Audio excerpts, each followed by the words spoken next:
Hello, everyone.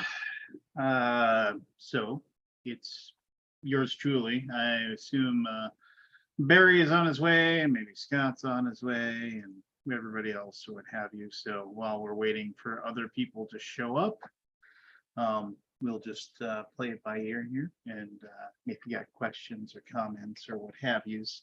Oh, there's Barry. He's just logging in. Barry, we're live. You come in. Don't be strumming your guitar. Don't be having any of your horrible,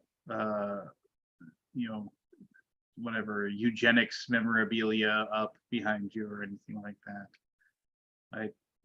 Anyway, I was gonna do a ask me anything kind of thing going on, but I guess, well, Barry's not connected yet, so apparently, anyway. So it is the 29th of March in the year of our Lord, 2023. Tonight's drink of choice is Dr. Pepper Cherry Zero Sugar. They got some in at my local, whatever. What do you want? Where do you want to call it? Grocery store. I was going to try to come up with a cool name for my grocery store, but I couldn't. So anyway, got it in. We are not, and I repeat, we are not sponsored as of yet by NordVPN. Right now on NordVPN, you can get an extra 60% off plus 3 extra months if you sign up for a 2-year deal with NordVPN with a 30-day money-back guarantee. Mind you, we are not sponsored by NordVPN in any way, shape, or form. But if you want to get there, it's security you need with features you'll love. It has a malware scanner, ad blocker, tracker blocker, dark web monitor, blazing VPN speeds, and 24/7 customer support. It'll add extra layers of security to your digital life. It has a password manager, a file encryption tool, and much, much more. But mind you, we are not, I repeat, not sponsored by NordVPN. So don't use them for anything, please, until they become the first ever official sponsor of the Alaboom. Anyway, Barry. Lance. How you doing? Cold. But other than that, I'm okay. Cold. Yeah, I was outside for a little bit. I was looking at the stars. Were they still there? Well, not all of them. No, you're supposed to see like 5 planets in the sky, but it's a little too early. Yeah. A little too early over here. I saw 3. You gotta be further out into the sticks without any lights around you. Yeah, that's. And then you can see them. You can with a good pair of binoculars, you could see Uranus. Hoo hey. But that's all I got to say about that. Really I had a I watched an interesting thing. They were talking about like the size of the largest stars they've ever seen, and like they were talking about these stars that are so massive that if you were to travel around the diameter of them, it would take, at the speed of light, it would take you 14 minutes. Yes. To circumnavigate these stars. And plus the fact that, which, is kind of mind blowing. But then the other thing about it is that they're so large that, and one, I forget what the theory is, but there's a theory about basically a star can't be so big, otherwise it'll collapse upon itself because it's so massive. Right. But they found one star that's actually larger than that. They were able to determine that it was, and which I don't know how they do that. They get a ruler or something, I'm sure. Yes, they measure very tiny. Yeah, okay. But anyway, but they these 2 really giant stars that they've located, they assume that they have long since gone supernova, just because of the fact that they're so immense that they could possibly be stable. Or we could be wrong. You never know. Could be wrong. Yeah. But they do theorize that like one of them, if it has gone supernova, it would take somewhere between 8 to 10,000 years for that light Yeah. of the supernova to reach us, so we'd actually like see it. Yeah. And they theorize, and again, it's just, they could be wrong, but they theorize that the light would be like having another for while that light was still reaching us, it would be like having just another moon or another sun in the sky, Yeah. like just until like that light dissipates. Right. So yeah, I mean, it's just which is kind of astounding to think about. Yeah, but we'll be long gone by the time we get here. Well, you don't know that. If it was 8,000 years ago in a day, and tomorrow, is time. That's true. But I mean, yeah. But what do you know? What do you know? Nothing. If you start digging too deep into the whole cosmic everything about everything, it tends to just make you feel really insignificant and small, which is the whole point, right? Well, So kind of is, yeah. Yeah. And a lot of it's weird, like this string theory shit. It's I feel some of it's grasping for straws. Not that I know that much about it, but yeah, I often wonder about it. Like when I was growing up, what was the galaxy or the galaxy was what 5 billion years old. Now it's 13 or something. So it's always changing.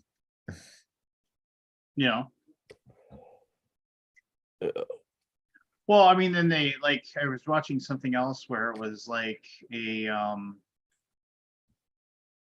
like we all like there was this assumption that like the universe is expanding from a Yeah. from a central point, which who knows what it is or whatever. But now they found Yeah. now they found evidence that like it's actually shifting in weird places and stuff, and it's just not doing what people thought. And so these new telescopes are mighty, leaps and bounds over what they were back in the 70s and 80s. Even the difference between the Hubble and what was the one that replaced it? I can't remember. They just set it up a couple years ago. That's like night and day. This is probably image Kepler, I think it was. The Kepler, I can't remember which one, but the one that replaced the Hubble. This is probably the images they're seeing now. It's coming from deep in space. Yeah. It's going further than the Hubble could ever see. It's different technology too. Yeah. Oh yeah. Radio and ultrasounds and all that.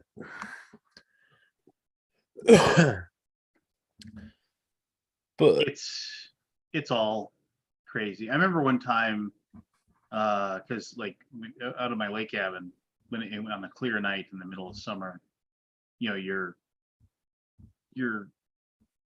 50, 60 miles from the nearest big town with any light pollution. So you look up into the sky and literally it's just like gadoosh. There's like a billion stars, like you can see it because it's just there's nothing interfering with it. And and I remember one time, my friend and I, my good old friend Darren Birch, who has been lost to the ages. I have tried to track him down via social media many, many times, and I can't locate him anywhere. And I've even had some of my other friends who were friends with him, like say, "Have you ever heard from Darren?" I ran into Darren at a bar, like I was 24, and that was the last time I saw him. Who knows what happened to him? Hope he's still alive and happy. But I remember Darren and I sitting there and pontificating about the possibility of life somewhere out there in the universe, right? And I remember my mother just saying matter-of-factly, "What does it matter? Who cares?" I was like, I don't know, because I'm trying to wonder and think of something neat and cool, Mom. Just like, but well, what do you do? Just it's stuff like that is fun to think about, but then you realize you have like a mortgage and stuff, so you can you can go ahead and move forward, whatever. And you just forget about whatever, because ultimately, yeah, I guess, especially, if you're dealing with, like Cthulhu and other greater old ones, like the insignificance even grows more. So, Yeah. um, What do you eat? Don't you? but, I don't know. What's new with you? What you been up to the last week of your life? Not much. It's been raining a lot, so I've been hunkering down. Had to get blood work. That was interesting. It's the first time I did it in a couple of years. Oh yeah. Yeah. So normally I would just walk in and get it done. Now you got to make an appointment. So I did. And they had this thing where you could check in from your phone, which I did. And then I got in there and I had to check in again. And I'm asking, what's the point of this phone thing if I got to check in once I'm here? It's the same questions you ask me on the phone. And then I had to take a piss test for the first time in a long time. Since I was worked at SEPTA, which was odd. But we'll see what happens with the blood work in a couple of days, I guess.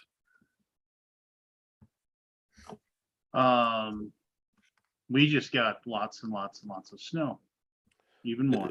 Yeah, we got keeps rain. coming. So I think if you look at the Facebooks or whatever, I posted a picture. There's like well, now it melted just a skosh, but there's like a 15-foot tall mountain of snow in the middle of the cul-de-sac. So it's just like, what the heck? What are you gonna do?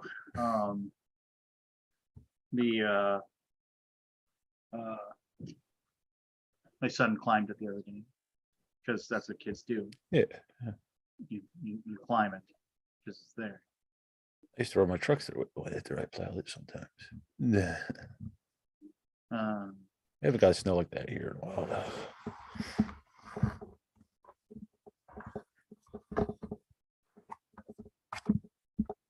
Thinking about something else. What was I thinking about? I don't know. You mentioned blood work. So that's kind of a complaint I have right now. Not about blood work so much, but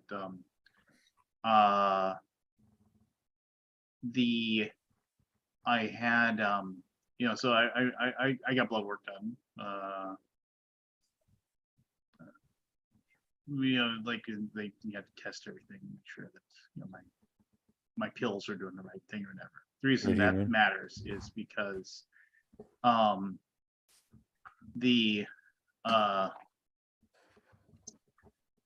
had to get it done so they would okay my prescription for my thyroid medication. So they got it done, and then they okayed my thyroid medication. But because the pharmacy that I go to, just a Walgreens, like automatically when I go in and get mine, they automatically send over the notification that I need a re-up. Right. So they sent over the notification that need the re-up. The hospital denied it, saying I had to come in and get blood work because they needed to make sure that I had the right level of medication. So they denied it. I contacted them. They set up an appointment for me, and I was like, well, in the meantime, I don't have any pills. They said, okay, well, we'll give you one more thing to get my pills. And I'm like, cool. So I got my pills. I then went in for my appointment a couple weeks later. They tested everything, good to go. You've got the right dosage. You're at blah, blah, blah, blah. Awesome. Superb. So I said, okay, so send over that thing. And they're like, yeah, we'll send it over. And then I got an automatic response from them on like the 24th of March saying, we are declining this because we already fulfilled this earlier this month. And I was like, okay, fine, whatever. I still got whatever it was, 7 pills left. So I said, cool, but you need to okay this, whatever, for this thing. So then I got down to like with 3 pills, and I was like, I don't have any I haven't gotten a refill notification because Walgreens will send me a text. They're like, "Hey, come pick up your meds," So I'm like, so I sent over another request. I was like, "Did you to my doctor?" Because there's an app. Because of course there's an app. You can't Yeah. call anybody anymore. You can't contact anybody. You have to use an app. Hey, could you send this over? So then I got an automatic response from the doctor that said, we can't do this prescription because we already did it for you a week ago or 2 weeks ago, which is wrong because it got declined. So then, I was like, no, it didn't. And I said, because it got declined, I'm down to 3 pills. I'm of course sending a message via an app because I can't call anybody. And then, they were like, so then I got a message back from the doctor's nurse who said, it's like, oh, go ahead and what would she say? She said, disregard that notification that we just sent you that it was declined. We actually got an approval to fill your medication back on the 6th. And I was like, yeah, I know, because I picked that one up because I told you I had to have it. So then I sent it back again. And then that was like 2 days ago. And I'm on like my 5th day without my thyroid medication. And I can just feel my ass just dragging, just because What medication is it? It's the same. It's called levothyroxine. It's just, Pep pills? What? Pep pills? I don't know. No, it's just my Like his thyroid. own meth. I said Pep, PEP. Yeah, as I said before, my thyroid, whatever, who knows when, but 6-7 years ago, I went in for a standard checkup and they're like, yeah, your thyroid doesn't work anymore. And I'm like, why? Just doesn't. Here, you have to take these pills now because so you can get the same stuff that your thyroid would be making for you to regulate all this stuff in your body. Now you just got to take this pill once a day for the rest of your life. And then we're going to fuss with it until we can get it to be exactly what you want. So now I'm sitting there and I'm arguing on an app with somebody like I don't have any more of these. I'd really like to be able to take these pills that actually make it so I don't feel like I need to sleep 12 hours a day. That would be great. Thank you so much. Can we make that happen? And I still haven't heard back. So modern world. Yeah. I got a message from my doctor. So I had a question about another. I mean, are we in old man talk now? Well, I mean, maybe. Feels like old man talk. It is old man talk. So I talked to my doctor about Wegovy, right? Because I have kidney stuff. Yeah. I said, is it safe to take with my kidney problems? And they're like, this is what he wrote.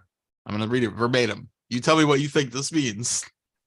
If okay, the letter C, your PCP, comma, okay, C, me. The letter C, me. What is it? Is that it? If that's what I'm interpreting it. I don't speak doctor, but I got no clue. That doesn't make any sense. I'm saying if it's okay with C, your primary, see me. Yeah. That's what I'm saying. No, it says, let me read it more time because that's what I thought. And then I'm like, it's probably what it means, right? If it's okay with your primary doctor, it's okay by me. Yeah. Except he didn't say that. He wrote, if okay, C, letter C, your PCP, comma, okay, see me. Yeah, that's fine. I would. He said he was going to call me someday. He's never called me, by the way. He goes, by the way, when I call you, I use caller block because he has dozens of patients and doesn't want to give his number. Yeah. He goes, but I'll leave a message unless you don't answer it. I'm like, he goes, you probably won't answer. I'm like, I'll answer every message that says blocked. Just so you know, but he's never called me. Anyway, whatever. I'm not that worried about it, I guess. Yeah. What a pain in the ass. Yeah. Anyway, I'm taking the Wegovy. Is that? Yeah, you're taking it. Yeah. It's kind of not that fun. Nah. The weight loss is not happening that much, so I'm kind of like, It's been what, 3 weeks now, Scott? It's been a few weeks, yeah. Yeah, give it a couple more. Yeah, some of them. I'll give it a couple doses. Yeah, for sure. Anyway, some of them take a couple months. Sometimes. Drugs in general. Yeah, it was. I already talked. Okay, So I had asked my doctor if using Wegovy was okay with my kidney condition, and he said yes. that piece, the primary. By the way, when I say he, I mean she. It's a female doctor. I meant she. She said yes, it's okay. And then, but we wanted to double check with the kidney doctor because kidneys. Yeah, yeah. Specialist doctor. Issue. Yeah. You have a female doctor? I Scott? do. I have mostly female doctors. Yeah. I did it one Kidney time. doctor is a male. Yeah.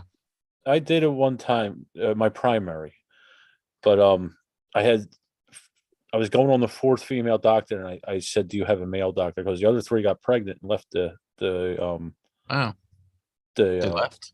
they left. They never came back. They went on the pregnancy Like leave, maternity never came leave. back, maternity leave, and never came back. And then the fourth one was a young woman. I'm like, no, I'm not going through this again. Oh, Because you every wanna stick time I with got one to person? restart the whole process Sure. with a new doctor. My man, it's so weird for me to have multiple doctors. Like when I never would see a doctor ever. Yeah. To have multiples. So dermatologist is just went on pregnancy leave, so I've got to start with another dermatologist. Yeah. So anyway, Yeah, this happened. It was 3 doctors in 4 years. and then I've got a sleep doctor too. That's 4 different doctors I've spoken to. Yeah, they Great. And specialize. I've got a meeting Friday, and then that's telehealth. Have we done telehealth yet? That's kind of fun. Yeah. That's a Zoom for doctors. Yeah. I did that with my weed. Okay. Weed research. And my actual primary for a little bit. But yeah, everything's specialized now. That's changed a lot since I that's started this important. medical field. Yeah, no one person can know everything. I feel like they specialize a little too much. Yeah. Too little too special. Mm-hmm. I still remember years. I got to talk about. Oh yeah, go ahead. Years and years and years ago, you were mentioning female doctors. Years and years and years ago, I took a softball off the groin, and That's I always figured, fun. You've told that story. well, no, but I figured I'd just shake it off, right? And then like 2 days later, I was still in a ton of pain. So I was like, well, maybe something bad happened. So I went to the walk-in, and I remember I was like, whatever, we're all professionals here. And I remember like the lady at the walk-in, she's like, what can I help you with? And I was like, I was playing softball. I took a very fast softball off my groin, and I have a lot of pain there. And she was like, could you describe the pain? I was like, it's in my testicles and my penis. It's just like, and then she got all like harumphy with me, and I was like, what do you want? Like harumphy, like, oh, well, it's just like, and I was, because I didn't like, I guess like hand her a handwritten note to be embarrassed by it. So I mean, it's. I'm at a hospital or whatever. I went down to I went full nude with my dermatologist. What 2 women in the room? You get over that. Well, yeah, and then so then I walked over and I sat down, gingerly, because I was having trouble. Yeah, you're like, yeah. I went over and I sat down, and then I'm sitting there, and that same lady, she's like, Mr. Mixter, and I was like, yeah, and she's like, oh, could you come here for a second? And I thought, oh, it's time for my doctor like to go back, and I walked up, and she was like, and then she like leaned forward, all like whispery. She's like, we only have female doctors in the clinic today. Is that all right with you? And I do remember I leaned forward and I said, is she a doctor? Like, what do you mean? Is she a doctor? Does she have a medical degree? Yes. Then that's fine. Yeah. Like, what the hell? Yeah. And it's just like, I mean, just and then she was like, yeah, no permanent damage, just lay low. So I went to the most exhausting convention ever in my life. Exhausting? Why was it exhausting? Exhausting, yes, because it was a pinball convention. 3 days, Friday, Saturday, and Sunday. Yeah. Imagine game convention. I mean, the board game convention, nothing compares. Nothing compares to board game convention is like a piece of cake. That's like a vacation. Imagine playing pinball for 8 to 10 hours standing the entire time. Not one time did I sit down the entire. I basically was up on my feet for about 8-10 hours on Saturday. And at one point I was like, Lincoln, I think I gotta go sit down. This is at 2 a.m. I'm like, I think I gotta go sit down. Like, cause my legs were sort of starting to like hurt. What do you know? What is that called when you're Cramp up. No, not the cramps, but like just like an exhaustion of the muscle, like you just can't hold it anymore. I get which I gotta go. And this was 2 a.m. and I was like, it was over because it was like, and he's like, let's finish this one. Like, okay. And I'm kind of like, I'm holding on to the damn thing. I'm like, I gotta, and then I'm walking very like, bow-legged. So I got a pretty good workout in the pinball tournament not tournament, the convention, which is fucking awesome, by the way. It was fucking awesome. I want to know all about it. Did you see the Kraken? Kraken? The butt crack? No, I didn't see any butt cracks. Yeah, I didn't think you would at a pinball. I see more butt cracks at nobody sit down. There's no chairs. No, I didn't see any butt cracking. Okay, so Lincoln came out a little early, and Lincoln and Nikki, Wednesday night, I was at the BGG building, right? They came out a little bit early. We did a little pinballing at my own pinball facility. So we started with that. We fixed every problem I had, which is awesome because pinball is when you get into the pinball hobby, you also get into the pinball repair hobby, fixing hobby, because they break, right? They just do. And so we debugged a couple things. We also replaced a bunch of rubbers on pinball, which is kind of fun. Like you take all the pieces off and put them all back on. That's quite enjoyable. And then you get a new game. It feels like a new game when you replace the rubbers. It was kind of fun. And we replaced my Munsters machine with glow in the darks rubbers. So we turned the lights out. I'm like playing. Very fun. Anyway, so Friday morning we drive down there, and we did not realize this. We had nothing. We don't know anything, and there's no how to. There's like literally nothing. I searched nothing. I talked to people. I heard about I learned the pinball etiquette. The etiquette of the pinball convention is that when you're playing a game, you play one game, 3 balls. One game per player, meaning you don't do 4, you don't hit it 4 times if you're one person and do 4, right. You play one player, 3 ball games. And then if your game is finished and if there's anyone standing behind you, you move on. You don't play another game. Right. So that was the first thing we learned. By the way, I don't think everybody followed that rule. If I'm being honest, I don't think anybody, there was a couple people that may have broken that rule standing in front of us. Anyway, so you look behind you. If anybody be standing behind you, you can play again if you want, or you can just move on, whatever. That's all we learned. So we go at like 10 a.m. on Friday. We're like, okay, we think it starts at 10. Like you can go get your badges and everything. So we go in, we get our badges, pre-registered and all that stuff. I pick everything up. Really, really nice people. I met all the people who run it. I don't think I met everybody, but I met a few of them. Of course, I'm asking questions and stuff. And then they're like, well, we open at 5. So you can come back at 5. And I'm like, oh, really? Well, I heard that in my ear. And then I'm like, but the door is open. So I walked in. We went in, right, to the convention room. And everybody's setting up. And I'm like, oh, cool. Everybody's setting up. It's early. We got in early. And I'm like, we shouldn't have been there, by the way. We were not exhibitors. Yeah. We were not supposed to be there. However, we were there. So we took the opportunity to play the new games early. Hold on a sec. Bye. I hope that was Michelle. That was Michelle. So we got in early and we started playing stuff. We played the new Godfather game, which is awesome.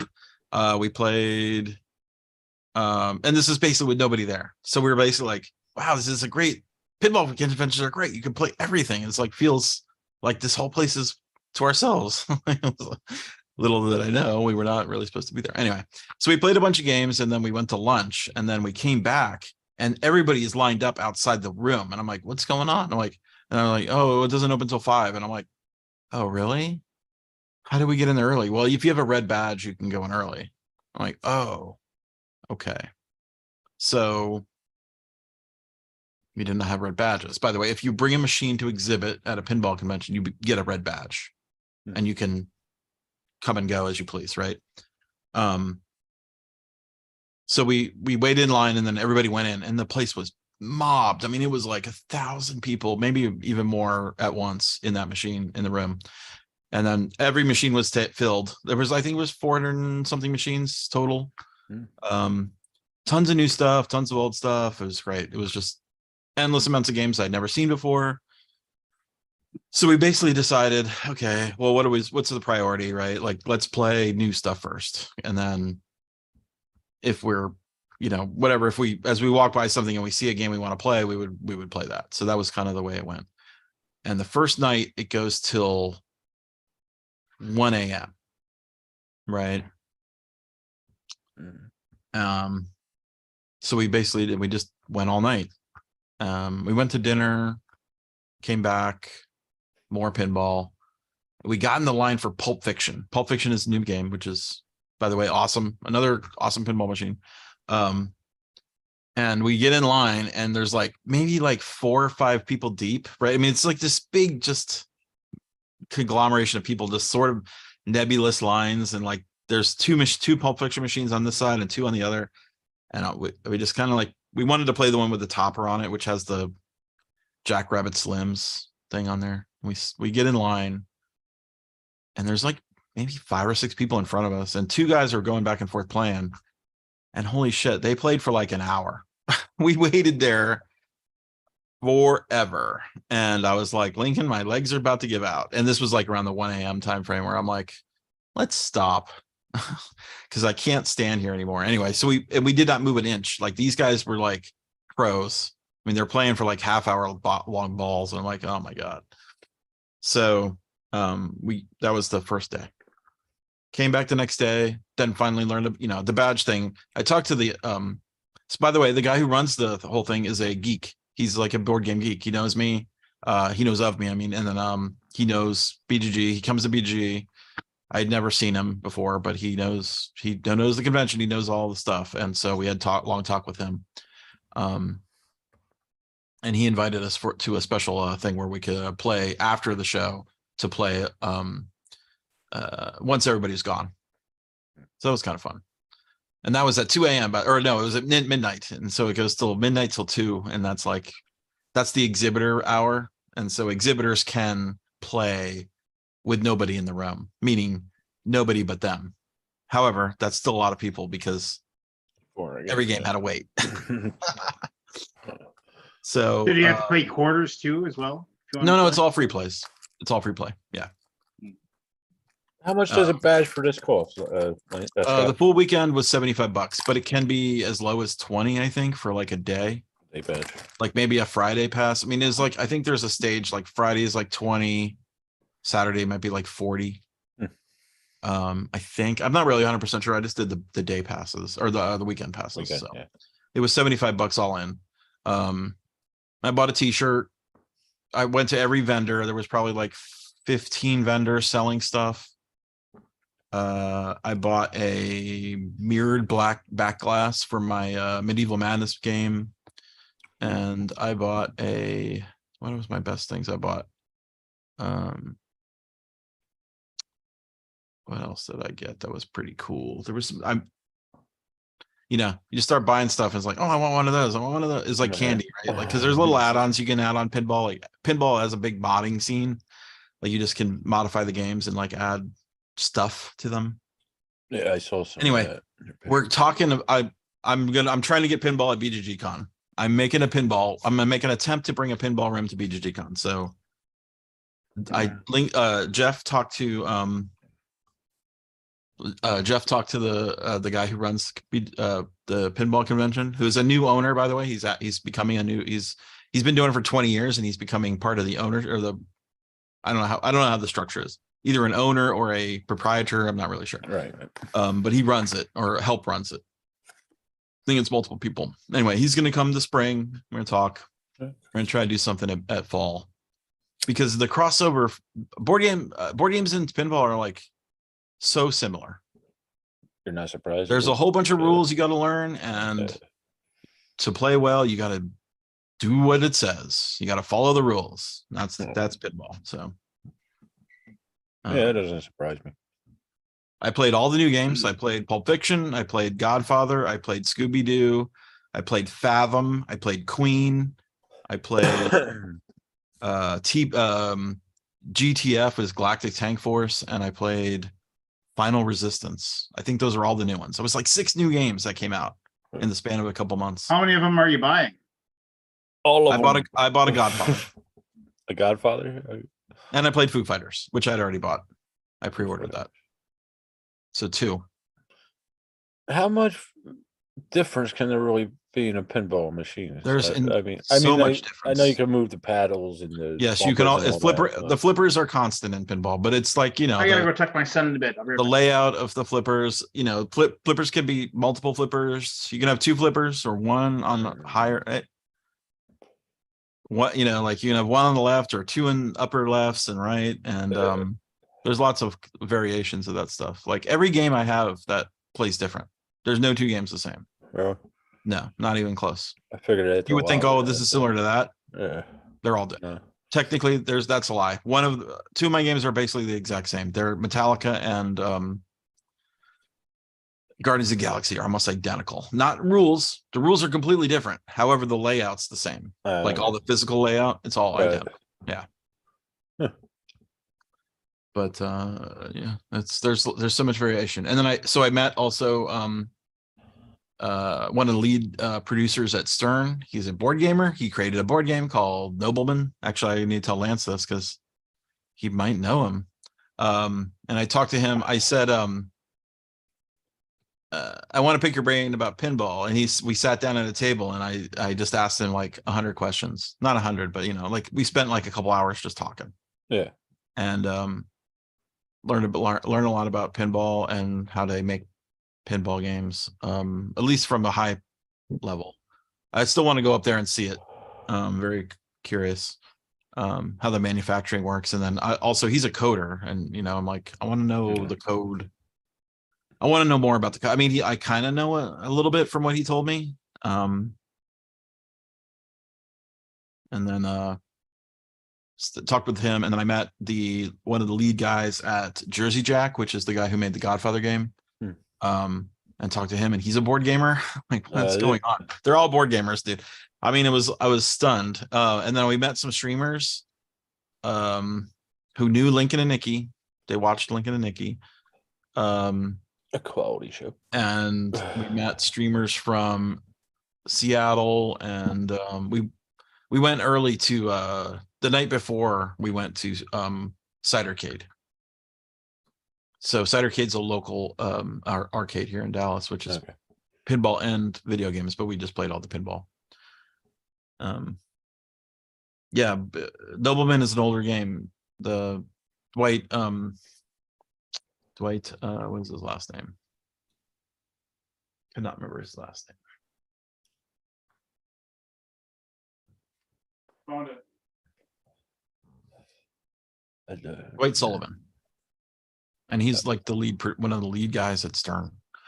So, and then I took a bunch of things to get signed, and I got the signatures of Steve Ritchie, which is kind of famous. He's pretty great. John Borg, who did Monsters and Walking Dead, and then Steve Ritchie, who did Star Trek and Black Knight. And then I got Dwight to sign my stuff and all the games he worked on. Jack Danger was there. He's a big pinball streamer. I mean, they had this line of people, and everybody was just like getting stuff signed. It was really cool. It was fun. I had a great time. Great time. Anyway, it's fun to go to a convention just to have fun. Yeah. I mean, you know, BGG-Con is great fun, but there's always that still like, it's not work, thing, but it's not. Yeah, there's sort of a responsibility, like, to make sure that things are working correctly. Yeah. Anyway, good. You had a good time. And then I went to a bunch of seminars. Eventually, on Saturday or Sunday, I was so tired, my legs were I like. couldn't move. Yeah. So we just went to all the seminars that were there, and they ran out every hour. It was a seminar, and I watched presentation for the Pulp Fiction game. I watched a presentation for Final Resistance. There's a pinball machine, and I'm probably killing the stream here by talking pinball all night. But there's a system. There's a company called Multimorphic, which makes a pinball system called P3, which is you buy a pinball machine system, and it's not virtual, it's all physical, and with virtual stuff in it. So it has a screen. So the lower half of the play field is a screen with pinball flippers and bumpers and stuff, and then the top is a thing you buy and you add in. It's like a module, right? And you can swap that out and it changes the game. So there's physical things that can change. And so that was a cool presentation to see that game. I think I have to see this. But I Yeah, think you I would have to see it. I understand. mean, it's basically a pinball machine, but except like 2/3 of it is like always the same. Does that make sense? Yeah, but you could And then- disconnect the back for different. And then you take out the computer back stuff. and you put it into different back ends. But there's a screen on the play field, so all the graphics change like based on what game you're playing. Right. So But if you're not playing like this cyberpunk game, we were playing this game that was called Drained, which is like vampires and stuff, and it was all gothic horror stuff. And then the other one was like completely different, it was sci-fi. But And, nothing mechanical goes to that back screen, like the Yeah, ball no, it's won't all go up mechanical. there. No, the back end is all mechanical. Like Oh, it can okay. be mechanical. Like you swap them out, and you have different mechanisms in the back 1/3 of the machine. Oh, okay. I was seeing it as the back end was like computer, like visual stuff, not necessarily. that too. Okay, okay. It's visual and mechanical. Yeah, I didn't see the mechanical end of it. Okay, Right. I understand now. Yeah, so you have real flippers. It's not virtual in any way. There's a real pinball in there, and there's flippers and pops and slings and all that stuff. So, and then we went to we looked at all the machines, and it's interesting. Some of the machines are not for sale, so they put a sticker on them like not for sale. Yeah. But there are many of them for sale. I guess see that And everybody's phone number was on there, so you could call them. So there's a lot of wheeling and dealing going on. Did you buy any? I did. He had a new wing to the I headquarters, bought Matt. but I did not buy any old ones. I bought new ones only. How many did you buy? Well, I bought one. Okay. He's got the contractor coming out Thursday. I bought The Godfather. Oh, you did? Oh, yeah. That was Did, nice. I did, Yeah. And I was skeptical about The Godfather. Like, how can this be good as a pinball machine? But it's pretty great. It's basically it's more like a mafia board game in a pinball. Yeah. And you have a family and you get powers. Like as you play the game, it gives you Cool. more, like this character is easier to do this thing, and then this Yeah, character, this family's easier to do that. Yeah. So it's basically I talked to the guy. He's like, I play board games all the time. The lead designer. He's like, I play board games all the time. Like I use board games in my work to develop a pinball machine. They all do. Or Nice. not all of them, but the two guys I talked to did. They're like, they want to make it more complicated, right? Not Yeah. necessarily more complicated, but more like board game-esque. Like more, board games have a lot of cool stuff in them, right? Like Yeah. there should be more mechanics stolen or borrowed. I shouldn't say stolen, borrowed from board games. Yeah. Stolen's right. Yeah. Not Well, from stolen, everything. Right? inspired by. Yeah. Inspired by everything. I mean, like the Yeah. more influences you have, the more That's what, yeah, I mean, people you're going to appeal to, the more interesting the thing will be, because They're creative. that's why I love Yeah. any kind of design, whether it's visual, mechanical, or whatever, that takes influences from other things. It's cool. yeah, the Godfather one, I could tell there was like something, and we didn't really get into it because you can only play it you can only allow to really play one game at a time. Like you play one game and you look behind you, and if there's someone behind you, you have to step aside. Yeah. That's the etiquette. And we played I could see that you could target the other players in Godfather, like if you wanted to steal their turf or attack their turf. So you would basically pick them and make a shot on pinball and say, okay, well, I'm hitting red player. And then would pop a red guy up to fight as I forget what the term is, but one of the gangster and not gangster, but there's something like you would fight them and it would put their picture on the screen, not their picture, but one of the characters in the game, and it'd be like the red guy's, muscle. That's what term was, muscle. And Yeah, so yeah. every shot you would hit the guy, and every shot was different. So if to kill this guy or kill him or whatever, knock him out, it was knockout, not kill. I didn't see any graphical shooting or anything, but there was a horse head scene. Ooh. In the yeah, it was really gross too. It was like, ooh. And so you would attack them and you would say, well, hit the right loop 3 times to knock that guy out. Yeah. Cool. And you have to get the shots in the right spot to make the things happen. But it was all like there was game inside the game. Have there ever been Mhm. head-to-head simultaneous play pinball machines?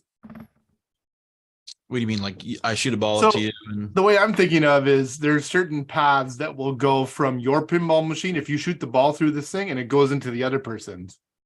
right. I don't know of any, but it might. There's gotta be. Come on, That'd be kind of neat. Yeah. that would be kind of cool. Uh, But one person might be bored if you're shooting the ball. No, and- but you're both playing your own game, Oh, I see. But you might put a ball in them or something. Yeah. Yeah, that could. or it might be a battle or something. I also learned some pinball games. okay.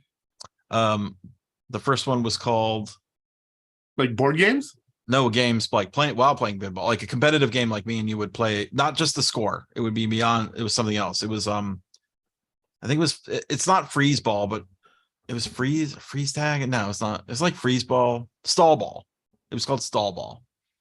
So in pinball, there are things in the machine that will hold the ball for like a second or two.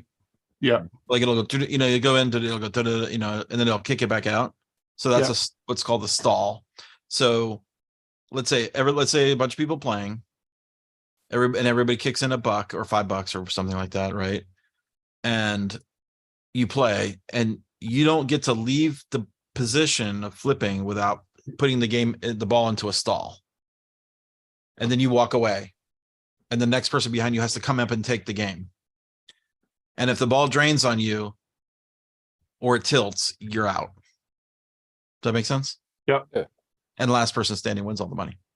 Cool. And so you just play in a cycle. So if I hit the stall and I get in the back, I go to the back of the line, and then Matt, you do it, and you hit it, and you do it so you hit the stall, and then you get out of the line, and then Barry, you take over. And then if Barry gets knocked out, he's out of the line. Right. And then me and you have to go back and forth until one of us goes out. So that was really fun. And then another thing was like, I don't know the terminology, but you would take a dollar and you would put it on the glass to cover up part of the Part of game. board. Yeah, okay.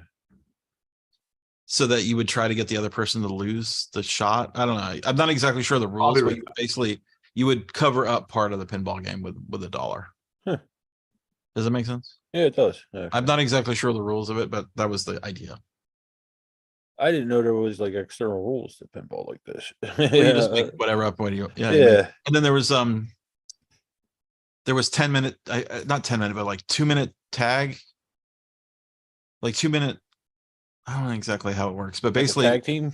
a tag team. That's exactly Okay. it. So you would play for 1 minute, and then then someone else is keeping time, right? Obviously, the other Yeah, teams, yeah. and it would give you 10 seconds, 10, 9, down to 1, 0. Then as soon as your timer's up, you have to step aside, and your partner tags in and takes over. Okay. That's the game. That's That'd be a little tricky. tag team All right. pinball. Sorry, Yeah. my wife's out, so I had to deal with the kids. No problem. Them damn kids. Anyway, it was a great convention. I'm going to try to get some pinball stuff at BGG Con for sure. Well, I mean, you just better just haul my ass over to your office and. Well, that could happen, but you can't really do that for everybody though. Yeah. Well, yeah, but you It's can not do it for always about me you, Lance. and my daughter. So. We have to come up with something. It's Anyway. a sad day. I mean, I remember I used to tell you about Fargo Pinball Club, baby. Like there was just this weird little office, and you paid him $30 a year, and you had a key card, and you get to go. That's pretty awesome. And it was any time of day. Didn't matter if it was midnight or 1 o'clock in the afternoon. Go anytime you wanted. Anytime you that's great. wanted. And then COVID killed him. What happened? Oh, COVID shut it down. COVID, Yeah, Wow. COVID killed him. You know, just So, do you know Nobleman, the game, the board game? Yeah. So the designer is Dwight Sullivan. TMG published it, or He did the is like the head producer for Stern. One of the head producers, I should say, for Stern. that's Pinball. cool. Yeah, I had a long talk with him. I picked his brain I for should- hours and hours and hours. Not that I- many long, but it was a couple hours, I think. I should talk to him and ask him why his game didn't save our company. Mhm. Well, might have something for you then. You never know. Yeah. I mean, did That- you ever play it? I never played it. It was good. I mean, it was solid. I mean, for the time when it came out, when it was really. I mean, it was one of those games that was like, wow, this is really cool. I mean, now if it came out, it would be just another Euro. But at the time, it was. Yeah, for sure. It was cutting edge. Whatever that is, whatever 10 years ago cutting edge was. Yeah. But yeah. Well, he brought up board games quite a lot. We talked a lot about everything. So Yeah. he played through Gloomhaven and he's going through Frosthaven now. You should have him come to BGCon. That's a good idea.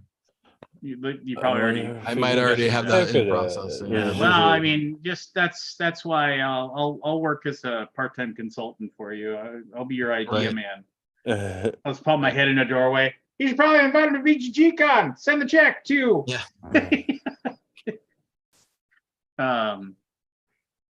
Yeah. So,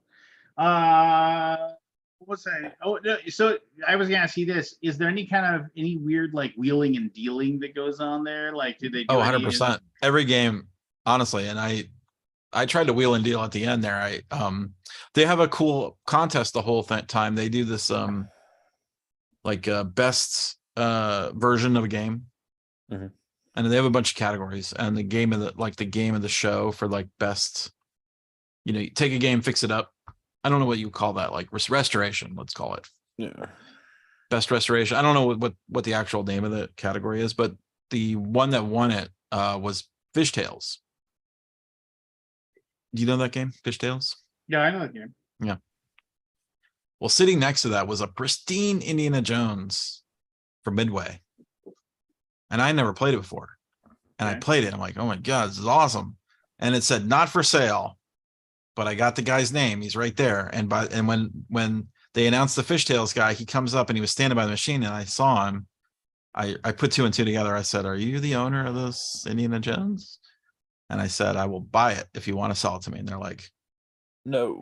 It was a father and son, and they turned to each other and like, blah, blah, blah, blah. And so I sort of got a deal going, but not finalized. It's just in process because they wanted to finish. They wanted to do more work on it. Oh, okay. For fixing it up, but it was sweet. I mean, I would have bought it as is, but I didn't know what else would need to be done with it. But it was all gold, like they chromed gold the legs and the armor, and it looked. I mean, and then the cabinet looked brand new. I mean, I was like, oh, this looks brand new. It was awesome. That's pretty cool, though. It was fun. It was a lot. It was refreshing. I mean, it was just like a different experience, right? Yeah. Got to meet a ton of new people. And I gotta tell you though, well, I don't know I'm not gonna say anything negative. It was good, but it's very similar to board games, let's say. You know what I mean? Our type. I feel you. You feel me? Yeah, it's very samey. Mm-hmm. Same people. Oh yeah. You are in Texas too, Scott. Sure, but I mean, just saying, it's a very yeah, I get what you're saying. Male. I have very few women. I mean, there was a few, but not many. No. So yeah. One of the things that, I don't know. Not diverse at all. Well, I mean, that's just. I mean, it bees like that sometimes. it is what it is. I guess with shit like that. Yeah, I don't know. It's weird how they're just certain hobbies for whatever reason. You just I mean, obviously it's getting better all the time. Right. I mean. Yeah. I have a grievance. You have a grievance? a Yes. Canadian grievance even. Ooh, It's with an American company, but yes, All right, fair enough. makes sense. with Dropbox. I hate Dropbox. I thought you got rid of them. Well, I was planning to, and after the fiasco that happened this week, I have instigated the change. So this weekend we're migrating over to Sync.com, which is holy THINK. SYNC. Sync. Sync. Okay. I thought you said think. I thought he said think as well. Yeah, with Sync.com. Sibilance. Okay. Anyways, okay. it's not so Dropbox has this feature, it's not a bug, where if they don't want you to store your Dropbox folder on an external drive, because if it disconnects for whatever reason, Dropbox basically says, oh, hey, I see that you disconnected your drive. Well, we're going to go ahead. We got you. We're going to go ahead and delete all those files for you. No problem. And not only were we deleting them for you, but because you're part of Dropbox, you have a Teams account, we're going to delete them for everybody. Yeah. I've lost much that way. I mean, luckily with Dropbox, they have a very robust restoration tool and stuff like that. So when it happened, but I it's was able scary. to go in. What's that? It's scary though. It is. I was on a call with somebody, with one of my teammates, and all of a sudden Slack started going bing, bing, bing, bing, bing. I'm like, what the fuck is going on? And then my PM jumps on the call that I was on. He says, Matt, do you have a second to come take a look at the projects folder just disappeared? So sure enough, somebody's drive disconnected, and we only have one user on that has it on a removable drive. So I restored it, but everybody's files still have to resync. And I have a 100 megabit down and 10 megabit up connection at work right now. So it was telling me it was going to take 26 hours to sync. What? So anyways, long story short, 2 days later, I'm back up and running again. My Dropbox folder is now inside my sync.com folder. So they're both being updated. The one set of files is being updated by backed up by both clouds providers for the next 2 months. And then I'm going to drop Dropbox and then just pull it out of the Dropbox, this directory tree out of the Dropbox main folder and ditch it. So I'm happy about that. What I'm not happy about is Dropbox had this nice online previewing tool that you could go annotate your PDFs with. So we're losing that, unfortunately. So I've been spending the last few hours surfing the web looking for similar things to like Proof Hub, or Hightail is another one, which is part of Basecamp,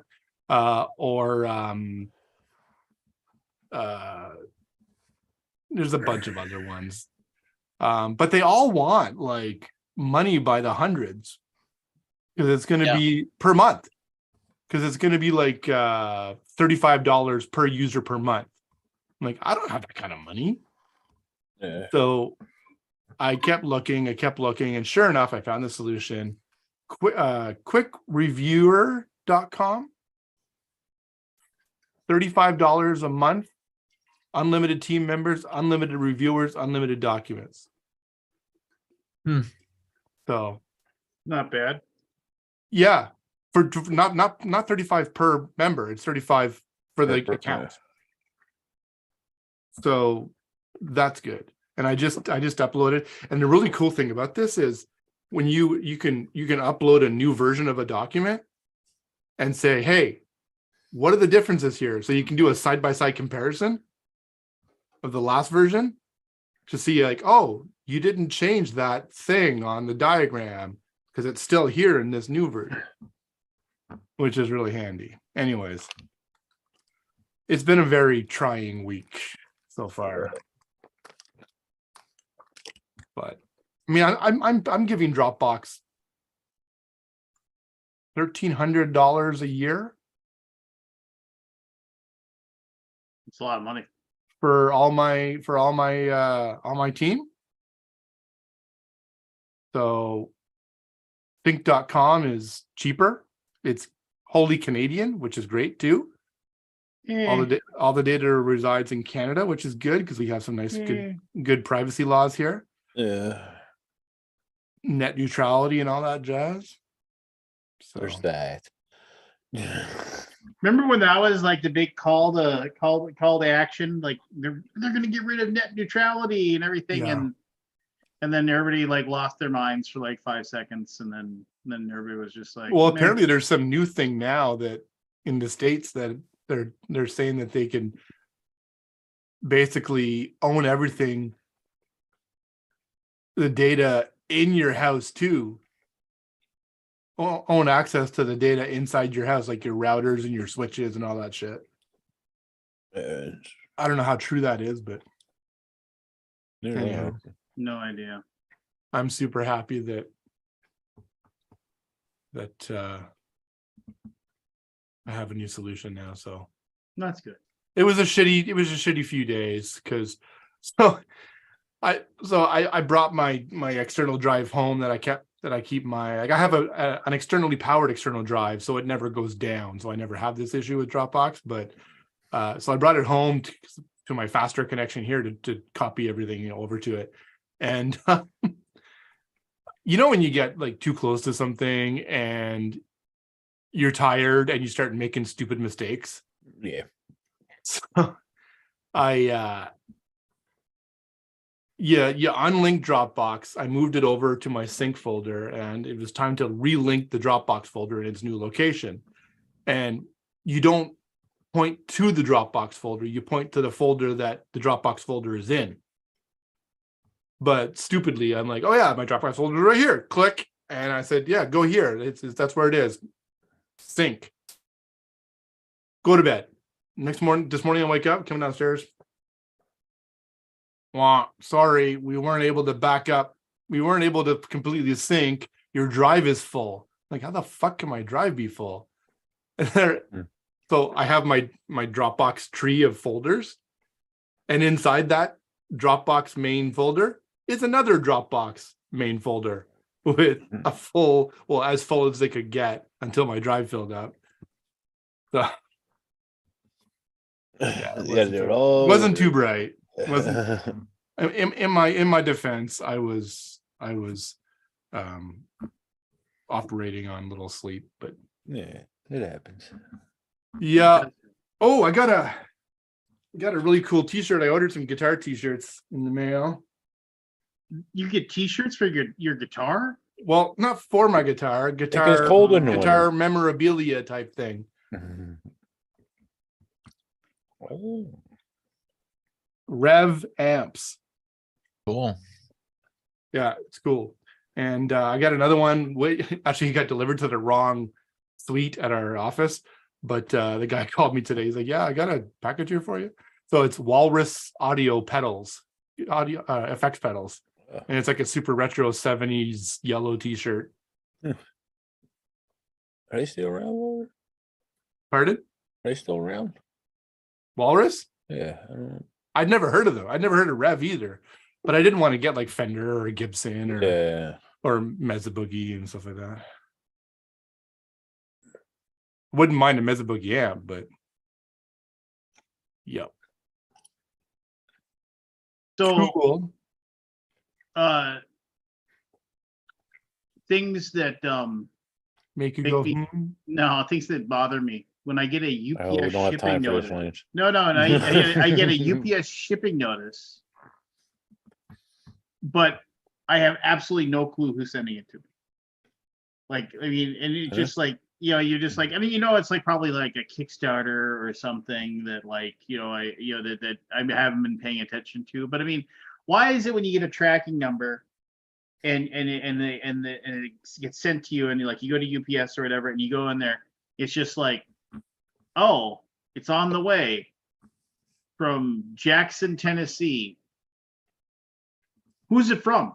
Why is this a mystery? Why can't I just know who it's from? Why? I mean, I just give me some sort of idea as to who's shipping me the name of the person who's shipping it to you, or the name of the company that's shipping it to you. Yeah, Yeah, I agree. I feel that in a similar vein, Amazon, when they say your shipment is on its way, people order so many things from Amazon now. What shipment? What are you sending me? What is just like they don't list the products in telecom or whatever it is, fucking I don't email. order that much from Amazon, so like not to that effect. Yeah. I usually have an idea what's coming. Yeah. Well, between me and Giselle, who used the One Prime account for stuff for the shop or stuff Yeah. for me or whatever, it's like, oh, did you order some cake pans? No. Yeah, Did you order some cake pants? No. Cake pants? No. There's the Critical Role, the end fight that took place on a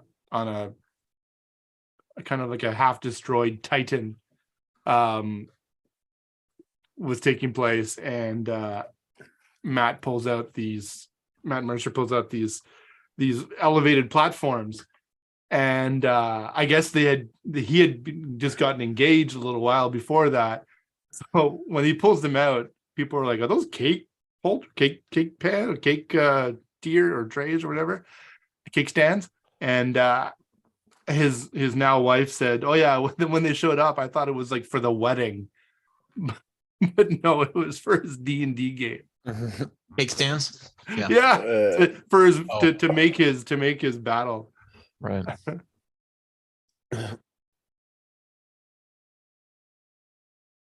Oh, You guys playing Yeah. board games? No, but I'm going to a thing this Saturday. Actually, I'm going to 2 board game events on Saturday. two. Yeah. in one day. One kind of gaming day from a local gaming group in the West End, and then over to Quebec for Buddy's place. He's having a get together, so that'll be fun. Well, it does sound like it. I'm hoping to play Orleans Stories. Oh, Oh yeah, I bought that. I never popped it open. I bought it from my office mate. He was getting rid of it on Facebook Marketplace. I'm like, I'll buy it from you.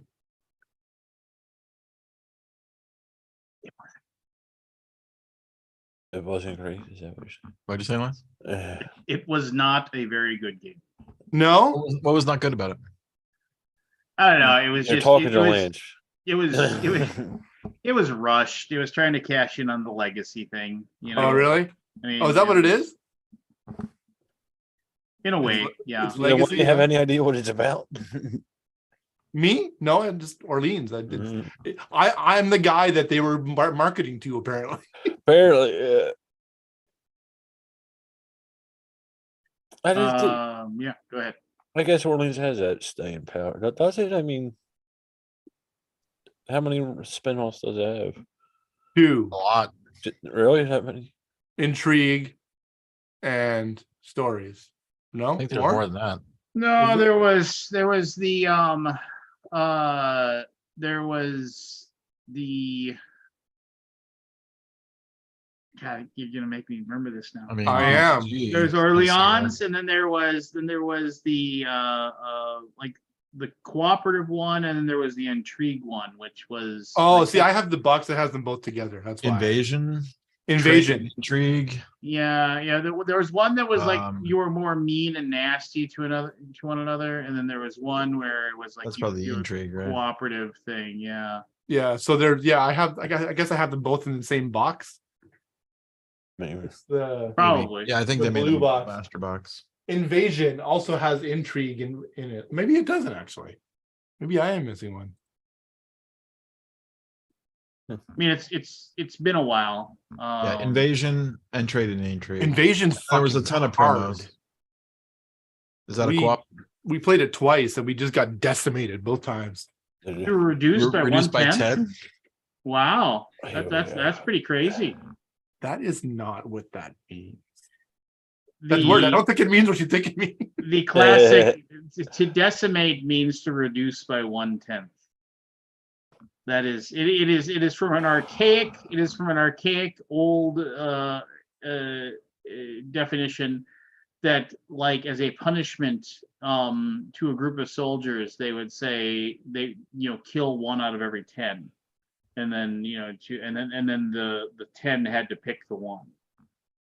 And so it was just like, but it has since moved past the ancient definition, and it is more that's more the historical definition apparently. But I we all was still speak Latin, and I and Scott were both technically correct, which Futurama did teach us is the best kind of correct. So And this is why you didn't actually- have friends.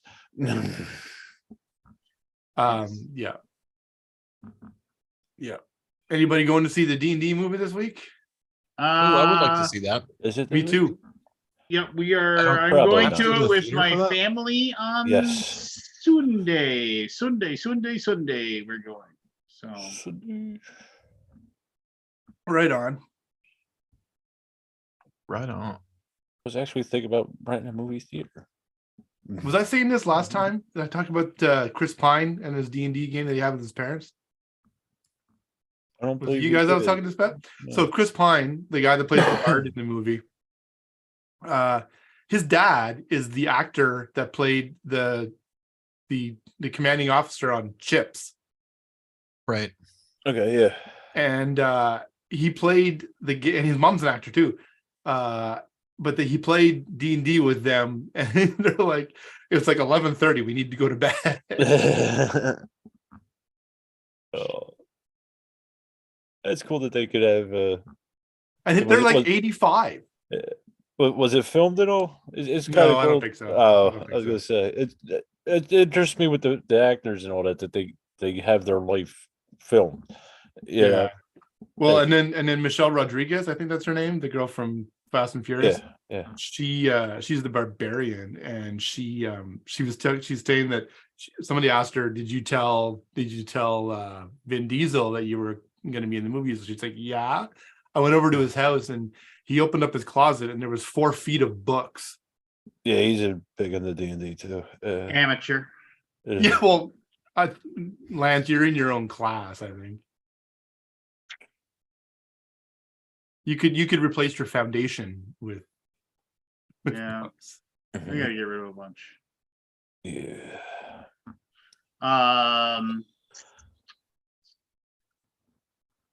Yeah, Vin Diesel is a well known. So I did have.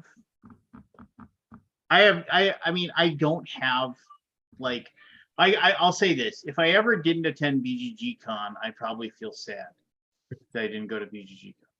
But like if I didn't go to Gen Con, I wouldn't feel bad. If I didn't go to Origins, I wouldn't feel bad. I haven't felt bad that I haven't returned to PAX Unplugged, or like the fact that I'm not going to Dice Tower this year. I don't feel bad about that.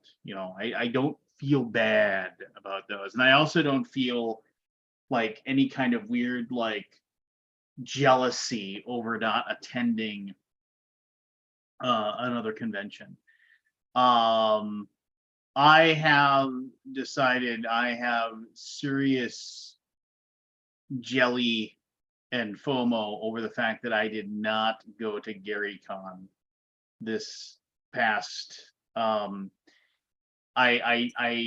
good friends with people in that 2 different publishers. They have told me repeatedly, if you want to go, just let us know. We'll get you a badge. Yeah. We'll get you can room with us, whatever. I'd And like every to go one year. And I'm just like, I don't know. And then they're sending me all these pictures of them playing these giant D&D games with like Paul White, the Big Show and from wrestling. I know. And Luke and- posted a photo of him, Tom Morello, Joe Manganiello, the Big Show, and like all these other people. It's like what? Vince Vaughn and stuff like that. Like Vince Vaughn was like, in, and then there's my buddies Zach and Bill who are playing in that giant group, and they're sending me pictures. And it was like, you'd be in this room playing D&D with us right now, and I'm like, all right, fuck you, Yeah, like, yeah. yeah. They're like, no, these guys are super cool and super nice. I bet they are. Well, I at least bet they are. a friend of mine posted some photos, and Todd Stashwick, who I don't know if he's an actor, He was just in the recent episodes of Picard. He's like a big D&D player. He would stream online. I just love watching these guys. They're just, it's especially when they DM, because they're able to emote so well, the NPCs and everything. Oh yeah, Just there are really actors. neat. It's neat to watch. That's why I mean, like, a lot of people, one of the reasons why Critical Role is so successful is because it's actors, Yeah. and they're not afraid to role play. They're not afraid to completely leave the table, not physically, but what's going on in the table, and just have 10-minute conversations between them without the DM even being involved. Just it does really great things for the story, and as a person who just kind of is returning to behind the DM screen, I only get that for like a minute or two at a time, but even when that happens, it's like, it's cool. So I'll tell you right now, like when I have run, I ran a big long campaign for D&D and it got done. Now I'm in a so I went to somebody else, be the dungeon master, and he's running it, and I'm in that campaign or whatever.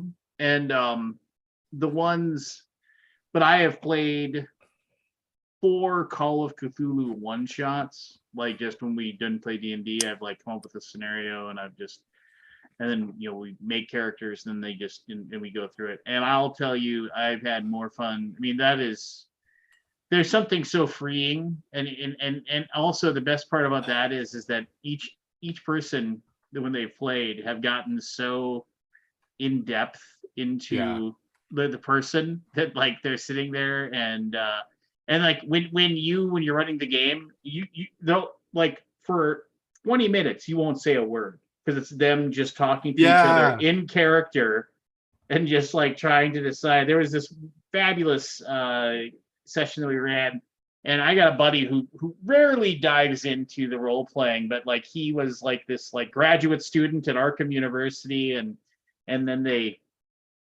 it was a perfect little adventure about them being isolated in this diner during a storm, and there's something outside and they don't know what it is. And so this one guy, there's this NPC who's just there to die, basically.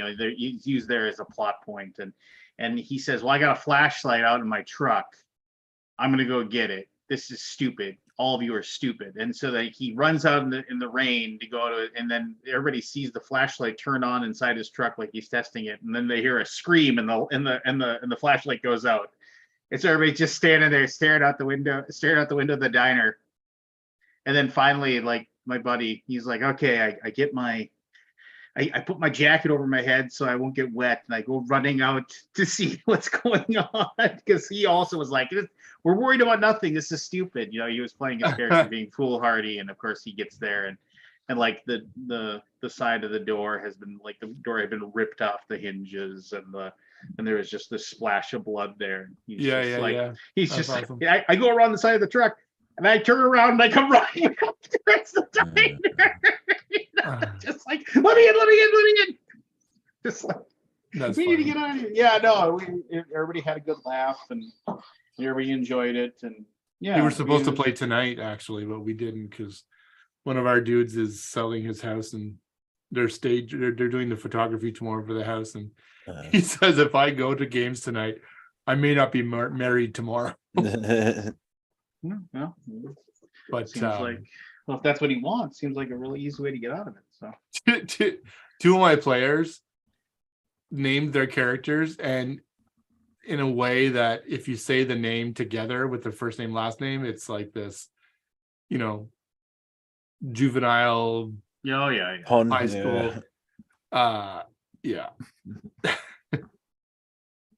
I'm weird about that though. Like sometimes it's like I used to be pretty stickler about, it's like, no, you're not naming your character that stupid name, but after a while I was just like, whatever. If you're getting a charge. It's the last thing I want to do is yuck someone's yum. So yeah, that's true.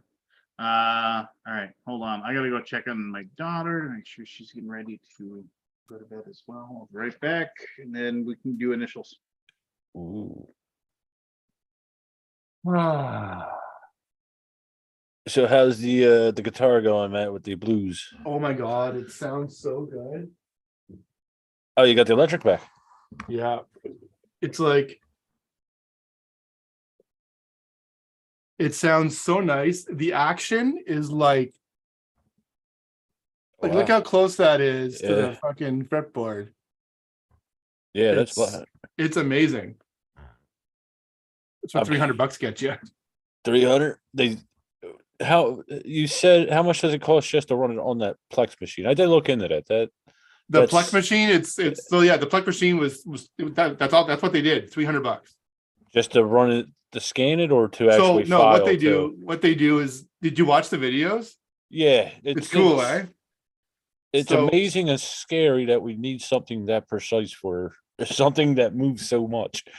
You know? So what they do is they stick it in at first, and they don't secure it too hard. They just kind of put something here, and they put something Yeah, kind of like down here or whatever. get the height And string. Yeah. what it does is it runs a thing down each string to get all the measurements and find out where the string is Right. and where the frets are, like how high the frets are, Right. and then where the fingerboard is.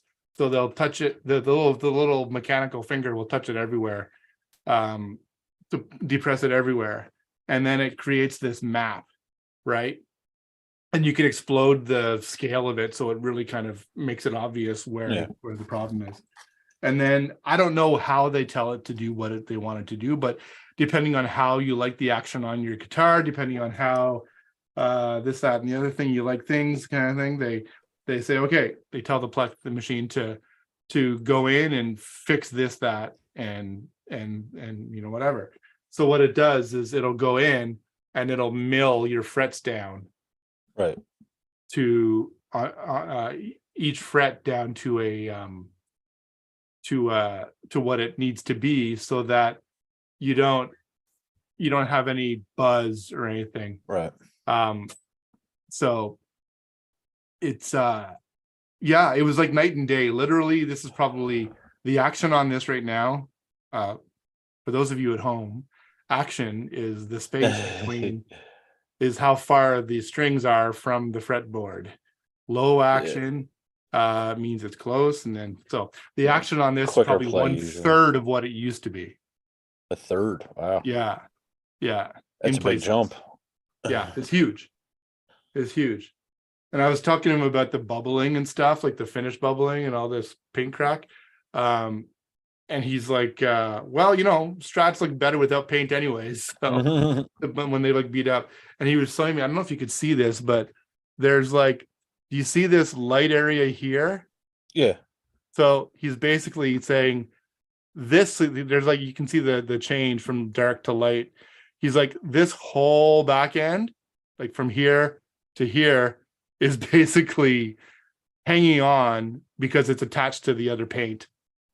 Oh. If you ever okay. crack it, it'll fall right off. It'll fall. And you said that's from the 90s? Mid 2000s had some 2000s. adhesion issues. Yeah. So I'm actually just picking at it right now. So I'm like, if it comes off, it comes off. That's fine. But I'm sure they wouldn't charge you more than a couple hundred to repaint it, right? Yeah, but I don't know if I want to repaint it. Yeah, it's character. Road driven, Road driven, road closet tested. driven. Yeah. So I tell you though, I'm having some issues with some of the alternate voicings for chords, for the blues voicings. It's just not what I'm used to. Yeah. I feel like I'm just mashing my fingers on the key on the fretboard. Welcome to my world. Like there's one, it's just like, it looks like this. It's the seventh chord, right? Yeah. And like it just looks like you're grabbing the guitar to pick it up. Yeah, it does. Because I'm used to doing like actual touching your fingers on different frets and stuff. It's just weird. Right. It's just weird. But So what do they expect you to start off with this blue stuff, Matt? Like the open chords, the major and minor rather? They get into like do they start you on the pentatonic? They or- started me with 12 bar blues. Mm. And then they add in like, so they'll do like, because the blues is basically the 1, 4, and 5 Right. chords. So you got your root and then your the 4 and then the Fifth. right, the blues flat fifth, right? Right. So yeah. And then they start adding in different alternate voicings of chords. They are start adding in like different change ups and pattern strum patterns and things like that. Or yeah, so Huh. and I'm trying to do scale drills in between and all that jazz. All that blues. I mean, sorry. Pun intended. You enjoying it so far? Or you just frustrated with? I kind of fell off the wagon in the last week or so, but Well, you didn't have both- the guitar. Yeah. well, yeah, even with like I got it back last Friday. Okay. So I haven't. I mean, I've been picking it up. I pick it up every day. But the thing I fall into is I play the same shit all the time. So I've got to stop. Okay. Yeah. Yeah, I pick my guitar up just about every day. Yeah. Not for a couple times a day actually. I have But only to- for like 15-20 minutes. Yeah. I have to buy a stand for it because right now it's just leaning against the wall over there. I gotta buy a better stand for mine because a cat almost knocked it over. Yeah. That's what my guitar is always the low end, the low E and all that is always out of tune because he rubs up against the knobs. Yeah. I actually plugged it in the other day too for the first time in I don't know how long. I Did had the you? house to myself, so I cranked it a bit and was playing like some AC/DC and Oh, cool. yeah, my amp is like this is my amp here. I can't see the brand. Fender. It's a PV. It's a PV? PV Classic Oh. 30. So that's my very first tube amp, Oh, okay. which I bought 15-20 years ago. And when it gets warm, oh man, does it sound nice. Does it? Yeah. I've only ever had transistor amps before that. So Yeah, I don't think I've ever played on a tube amp. and then I have a multi-effect pedal, which is fine, but I want to pick up a Ibanez Tube Screamer, which is like the Stevie Ray Vaughan pedal, that the green one that he uses all the time. Scott's like super bored. Sorry. Scott's asleep. Is he frozen? I'm just doing some work, honestly. I'm waiting for something in the background to finish, and I'm like, I think it's I done. thought you but were gonna say not I'm waiting sure. for some actual interesting conversation to happen. Yeah. Well, I mean, I don't really. There's I another don't thing have any about it. guitar is not part of my world. It kind of. I hear ya. You want to talk keyboards? Talk keyboards. I Talk got pinball. you. Keyboards, I got you. Scott, the screamer pedal is like one of your keyboard effects. It's an overdrive Take pedal. Up, yeah, it'll overdrive it. Do you You know- do you have any reverbs? Reverbs. Oh, every I have guitar has a this reverb. multi-effect pedal I have has do delay, you it have? has Which one? reverb, it has Yeah. all these different things. I even have reverb on my amp. Which one is it? The Boss ME50. Boss Nice. ME50. Is I it? bought a cheap Zoom one that does all that. I don't know I if it think I does it know well. that one. No. Yeah, I think I know that one. It's a little blue thing, 3-pedal. It's also got a multi. It's got a volume, but it's got a kind of like a wah pedal. But you can train it to do different things like octave volume and or all that, wah or volume. I use it mostly That's for pretty cool. volume. Yeah. Oh, he's fresh. Oh, we got some competition for There's a- initials. Oh There's no. a new What? uh, New what? oh, there was a new reverb pedal from I can't remember the name of the brand. Hold on. There's a few big ones, boss. I'll tell you in a second. What was it? MXR? Hold on. Strymon. It's priming. Cloudburst, it's called. Sounds pretty good on keyboards. Nice. I mean, I noticed there's a lot of boutique stuff with that nowadays. With the pedals and even like in the keyboards, synthesizer stuff. You think that's something that's sustainable? What's that? These boutique like pedal, they got boutique pedal and amps and synthesizers for There the- are so many companies that make them now. It's crazy. I actually Yeah. want to get my amp modded to sound more like a Fender Blues Junior. Okay. Have a nice warmer sound, but Yeah. Oh, can I talk about something that like is just Yeah. I want to whine about for a little bit. Shut up. No, Why do you come on here just to like just to give me a hard time? Is that the entire purpose of your that's not the existence? entire purpose. No. Oh, it's an added benefit. Yeah, it's just it's there. um, It happens. so I've been using the computer that I'm using right here is just it's an MSI. It's a really good computer. I mean, I've had it now for 5 years. It's an MSI gaming laptop that, basically it's a gaming laptop, so it has like the power to do video editing, and because if you've ever done video editing on a PC that won't handle it, it overtaxes all of the memory and what have you. So so we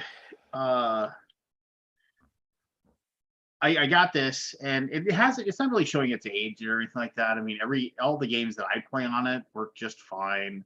I've had a few like moments where like I've had to reboot it in safe mode, and then like whatever happened, like whatever configure or whatever didn't want to run at that moment. When I rebooted it, the computer was fine. But it's still like it's one of those things where it's like, okay, it happens once every 6-7 months or so. So it's like, okay, so it might just be, eventually, it's just like there's those little subroutines or whatever within the computer that just don't work exactly what they're supposed to. It's getting Subroutines, old. like on the Enterprise. Yeah, there you go. Yeah. Anyway, so for Christmas, my wife, my wonderful wife, like bought me like basically an all-in-one desktop gaming PC. It's an upgrade. I mean, it's not like a super $5,000, but I mean it wasn't cheap or whatever. And I used to build my own all the time, but it's just like it's one of those things. I think Scott and I have talked about this, where it's just like building your computer used to be fun, but then you get older and you're just like, Yeah, done. yeah, having to research and Tired of like, that. well, is that compatible with that? Is that compatible with that? That's why I switched to Mac. Well, yeah, but Macs aren't really well known for their game playing. No. And I do a fair amount of PC. Oh, yeah, I don't do any gaming. Well, of course not. Look at you. Anyway, but so I was sitting there and I was like, so I've had this thing now. No, to even the Christmas before, she bought me like a really, really, really nice curved, like 25 or 26-inch gaming monitor. But I was just like, but since I have this laptop, I've never taken it out of the box. It's just been sitting there for almost a year and a half now, and I've always felt bad about it. So she got me this, and I was like, all right, fine, now I can play. But I've also been like, well, we were still doing all this stuff in the basement. I didn't want to get a computer set up and then have to be moving it around, and who knows where I'd eventually set it up. So now I'm in this spot here, which will probably be where I'll be for a while. And so I was like, all right, this past weekend, I was like, I'm finally going to set up that computer. I'm going to take it out of the box. I'm going to get it rolling and everything like that. And then my brain started going through all the stuff that I need to do, because I've been using this computer for so long and there's so much work stuff on it. Like I'm going to have to which isn't that big of a deal. You just copy it onto one of the many, portable hard drives I have. You just, copy it onto that and then transfer it over once you get the other thing going. And there's even like, you're when I log into that and I log into, Google, all my passwords and everything will sync over to the other one, so that's also not, you can take your Chrome and you can export all of your bookmarks and then into a CSV file, and you can just, import those when you load it up, so, but it's just a giant pain in the ass. It's just like, oh my God, it's just I find gonna it be kind like, of fun. Fresh start. I know. Yeah. I mean, I only reinstall things that I use, right? Like when I use it, and I don't try Yeah. to build it all back up at once, right? yeah, and Yeah. it's one of those things where it's just like, but in my brain, I was sitting there thinking about, okay, I got to make sure I'll have to do this, and I'll have to do this, and then I'll have to do that. And I'm like, okay, I'll have to get my Steam account over, I'll have to get my Discord account. And I was like, and I'm going through it, and I had this plan where I was like, it was literally a weekend where I had nothing going on. It was like, I didn't have a D&D session. Kids didn't have to be, well, I guess my son had Taekwondo training from noon to 2 on Saturday. But other than that, it was like, my wife and I didn't have any big major, anything like a big project around the house that needed immediate attending to. We had some ideas of stuff that we wanted to take care of, but nothing. And she was like, so are you gonna, and I was like, yeah. And then on Sunday, it was one of those weird things where it was like, oh, the entire family left the house to grab lunch. And then lunch turned into, hey, do you want to go? Don't you need new shoes? Let's go over to the shoe store. And then it turned into, oh, and don't we need that stuff? Let's go there. And then my wife and I just happened to be like near a Sam's Club, and she's like, we haven't been to Sam's in forever. I like, let's go to Sam's Club. So we went into Sam's Club, and all of a sudden we get home and it's like 6 or 7 o'clock, and my wife's like, you're gonna go mess with the computer? And I was like, no, I'm not, because it was like literally I had to get my brain amped up to do it, and it was gonna be like I'm gonna do this, and I'm just gonna sit down and I'm gonna set it up and I'm gonna go. And like I wanted like 2 to 4 hours of nobody bothering me about anything and just going through the process. And I realized then I was like, it was late and I wasn't gonna do it. And I wasn't gonna start it, because I also was on the mindset of like, I want to start it at like 10 or 11 o'clock in the morning, like at 11 a.m. or 10 a.m. so I can enjoy it. I don't want to like start it at 8 and then go to bed when I get done with it at midnight and then have it, then, wait for the mess of it the next day. So, and then I'm like, my wife asked me, are you going to do it this weekend? And I was like, let's see, I got D&D on Friday night.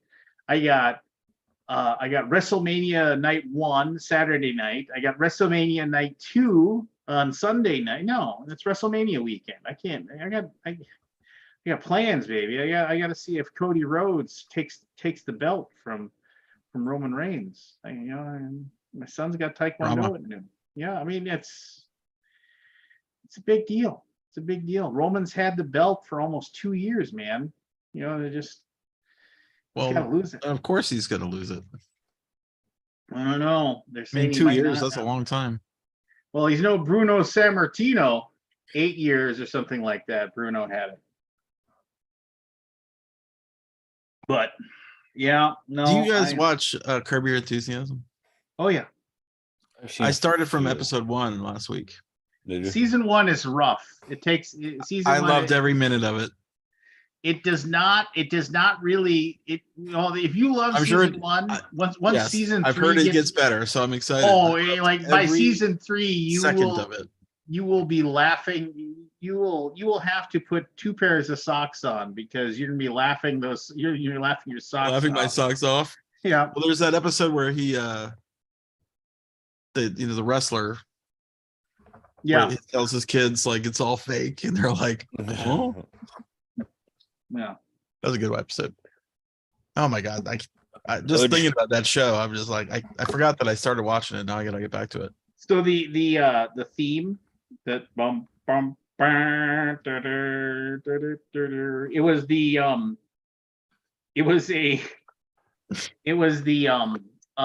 like the radio theme music to a like a bank or something that Larry David would hear in this car all the time, and he liked it, and then he That's a good tracked it theme. down. He tracked it down, and yeah, it would be like, here at Edwards Credit.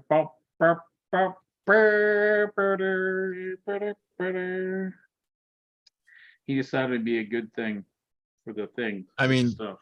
There's some really great stuff in this. I just cannot believe it. Oh no, it's a brilliant show. I mean, Do you remember the doll episode? yeah. No, I've rewatched laughed I've rewatched it so- all like every time. I know. I mean, that's one of the few things where I've had to pause it so I could just stop laughing so I wouldn't Yeah, miss I something. was like, I had to go back. I'm like, yeah, just amazing. Yeah. Amazing.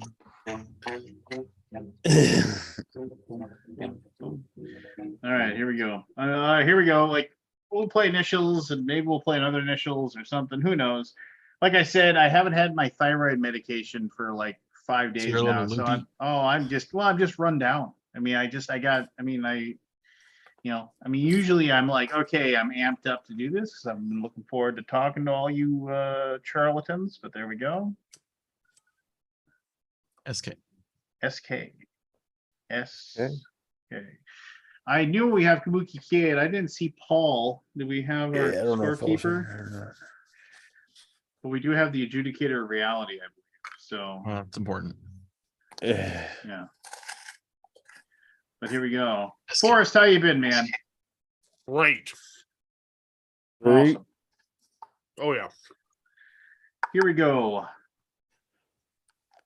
Connected to legendary King Dangoon. There's SK.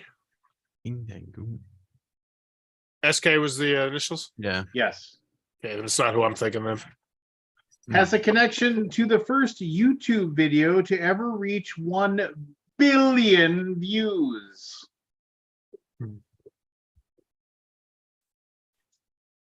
It's represented by Matt. the colors. What? Go ahead. Oh. No, never mind. That doesn't start with an S. Well, Well, 5, 4. Skywalker Kid. This is solid That's guess. a good one. That's a good one, though. That's a good test. Good. It's I'll be right represent- back. Good. To repeat clue 3, it's represented by the colors white, black, blue, and red.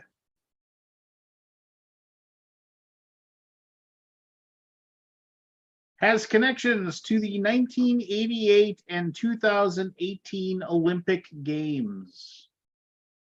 Of course. Barry. Forrest. Seoul, Korea. Barry. Damn it. Barry. South Korea. South Damn. Korea is correct. South Korea. Nice try, Scores. Yeah, it was on the right Pronunciation. track. That was a You good were try. close. You were close. is You, important. you got in spirit. There is a Seoul Korea. I'll give you that. There is. Yes. That would be Seoul, South Korea, and we Oh, aren't Matt's doing. not here. I'll be right And the back. initials aren't SSK. So, yes, I'll be right What back. was it? South it was Korea. South Korea. Where are you going? I got to take my meds. All right, we'll Be right back. wait One sec. patiently for you. We will wait for you, Boom, Scott. boom, boom, ba-dum, ba-dum, ba-dum, ba-dum, ba-dum, ba-dum, Man, I played ba-dum. Targi for the first time tonight. That's a great game. It is a good game. It is a good game. But Ultimately I've played that in a forgettable. while. I think that would depend on how often you play 2-player games. Yeah. I think if you don't get 2-player games to the table all the time, I could definitely see that being the case. But if you play 2-player games consistently, Will somebody tell me why Gwyneth Paltrow is in trial right now? I keep wanting to not click on it because I don't care. Neither do I. Like, I oh no, I just heard that she was in a trial or something. I don't know. well, apparently the guy that had the skiing issue can no longer enjoy wine tastings. Like, that's the only tidbit that I really seized on because I felt bad for the guy. I don't know anything about skiing incidents, so it's all Greek to me.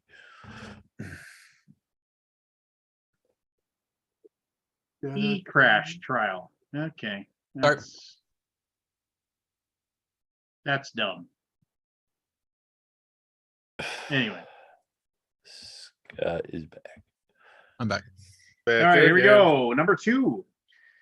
Was featured in a 2000 Christian Bale film.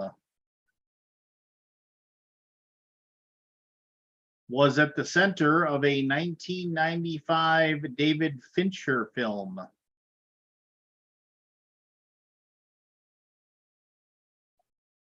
There was one in the winner for Best Picture at the 2008 Academy Awards. Aldi. Serial killer. Serial killer. That is Mm. correct. I can't remember what the 2008 Academy Awards was. That Silence of the Lambs. No, no, No, that's that wasn't 1991. Oh, Yeah, it's earlier than well, that. Yeah. Because the next clue I used was the wrong an clue actor for the right answer. You guys, An actor portraying one in the in 1991 won the Oscar for Best Actor. It wasn't that Silence of the Lambs. That was in 2008. 1991, not Yeah. 2008. Okay. 2008 was I don't know. Was it who's her face who played the woman? Oh my god, that was such a good movie. Oh, Jodie probably Foster? Monster. Yeah, Monster. I bet that was it. Monster. Ugh, Yeah, Oh, maybe it was. yeah, Charlize Theron. that is such a good movie. It did a thumbs up for me, by the way. I don't know why.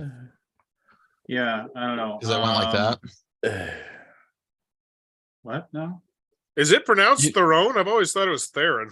Oh, I don't have that activated. And She says The it's reactions. Theron. Yeah, it, but it caught my hand for some reason. Yeah. Yeah, I don't know. that's Theron. pretty. It's pretty solid. Theron. There you go. I Uh, guess you'd know. I guess she what was. was the 2000 Christian Bale film? American Psycho. American Psycho. Yeah. No, it was before then. Not American Psycho. American Oh, David Psycho Fincher. was- 7. No, David Fincher, 1995. Yeah, that was- 2000 that was the Christian one I was Bale working- film. Then it must be American Christian Psycho. Bale? Yeah. Yeah, I American think it was out after that, though, wasn't it? American Psycho. No. I that's don't not- think so. Wait, Yeah, Google it. No, you're right. It No. is. Yeah. It Which was American, American Psycho. Psycho. that was 95. No, 2000. 2000. Oh, 2000. Yeah. Hmm.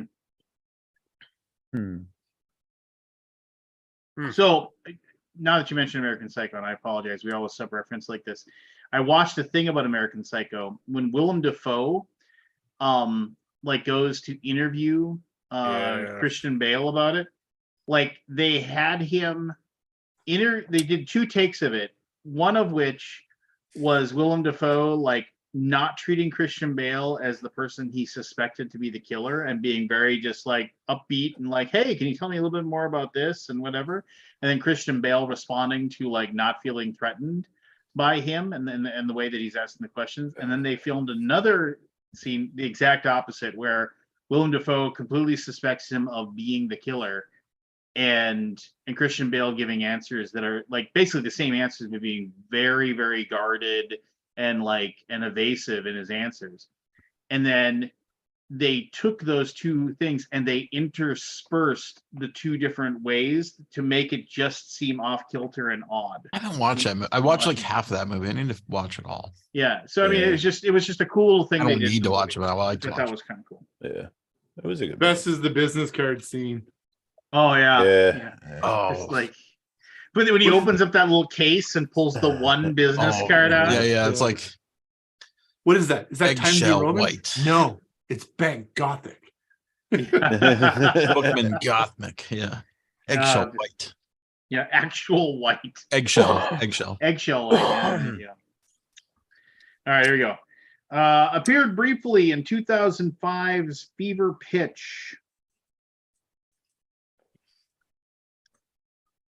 Sometimes known as Richard Bachman. Barry.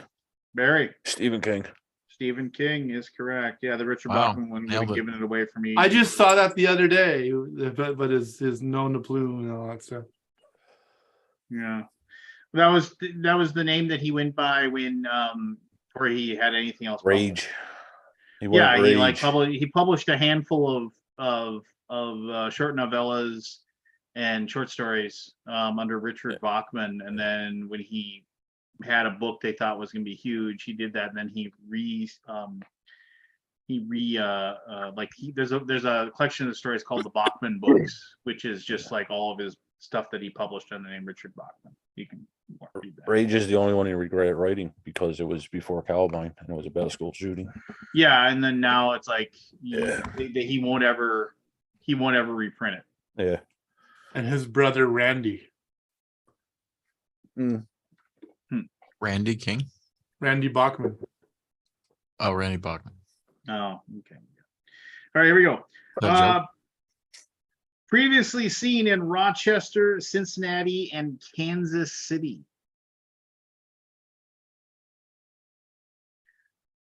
Originally known as the Seagrams.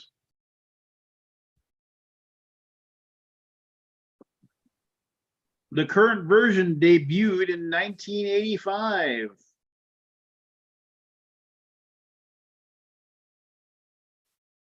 Commonly seen in slate gray, purple, and black.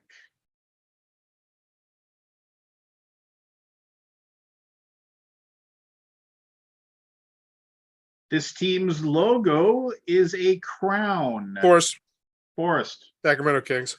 Sacramento Kings, yeah. Kings is correct. I had Kings. I couldn't figure the city. They are so fun to watch this year. I'm not a Kings fan, but they're just their defense is atrocious and their offense is so fun.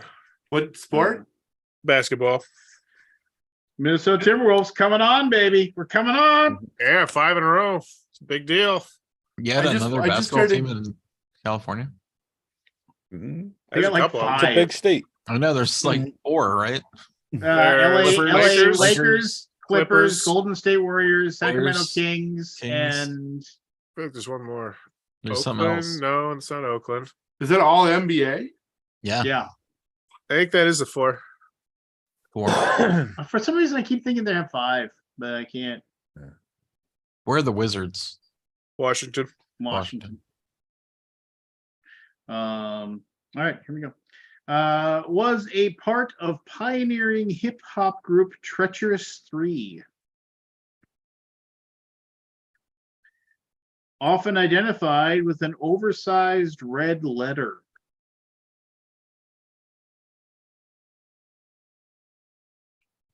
Introduced in 1955.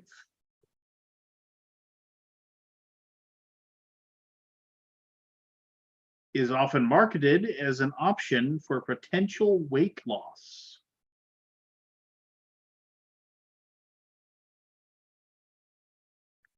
Most often seen in boxes and bowls.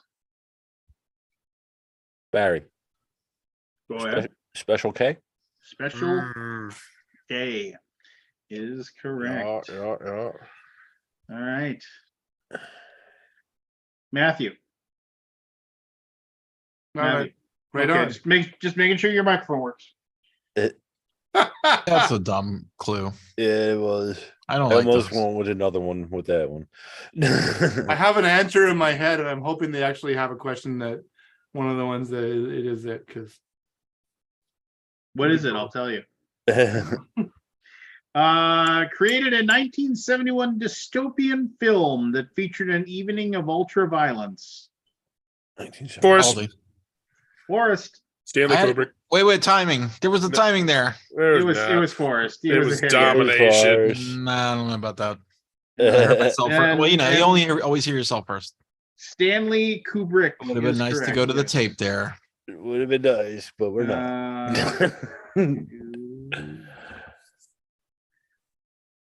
Are we? Here we go. May have first emerged in the 18th century. say that again. May have first emerged in the 18th century. Became prominent during the Great Depression. Al Capone started one in Chicago, Illinois.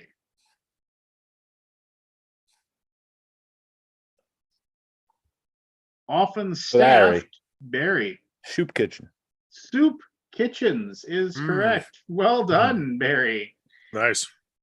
Yeah. Barry's Football on Tech- fire these last couple of weeks. Barry's Yeah. a little stone because of the weather, so his mind can think. Does the stone help you?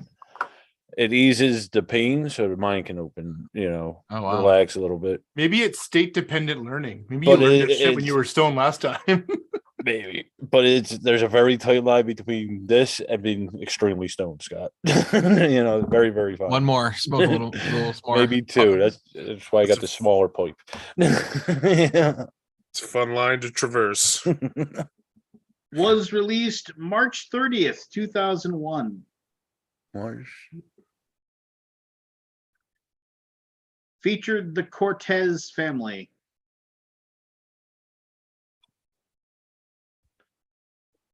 It spawned sequels. Shoot. Featured children's TV host Fagin Floop. I have no idea what that is. Robert Rodriguez wrote and directed. Forrest. Go ahead, Forrest. Spy Kids. Spy Ah. Kids is correct. What? That's a popular thing? Antonio It is, Banderas. Yeah. There's like it, three it made, movies. it made so much money, and I Yeah. tried Oh, to it's sit crazy. through that first movie, and it was like pulling teeth. I was so uninterested. Never seen them. Yeah, I've always seen the one because of my nephew. It was around his time. like and Robert Reeves made that Shark Boy and Lava Girl movie, Yeah. and then there was a wrestler named Shark Boy who had He was good.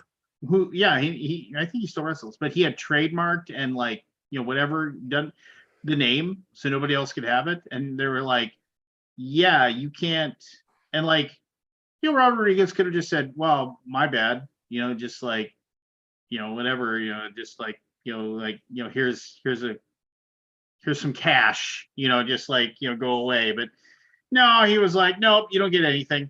And What a dick.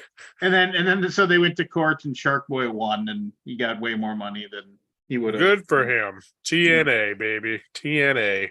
Yeah. Here we go. Can be heard in the Anthrax song "I'm the Man."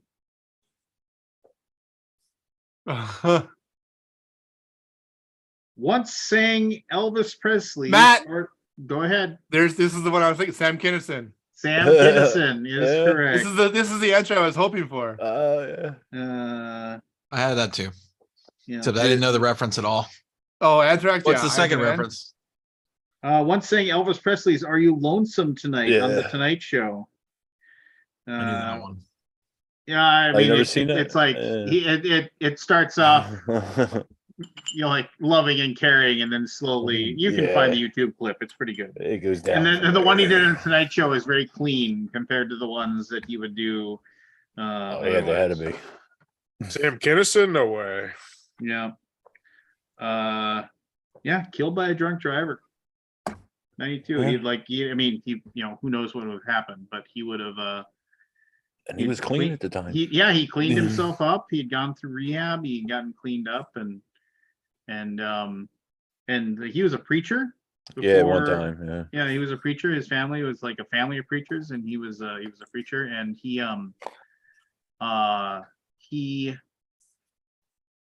I remember seeing the thing about his life, and it was like one of those A&E Hollywood stories or whatever. And they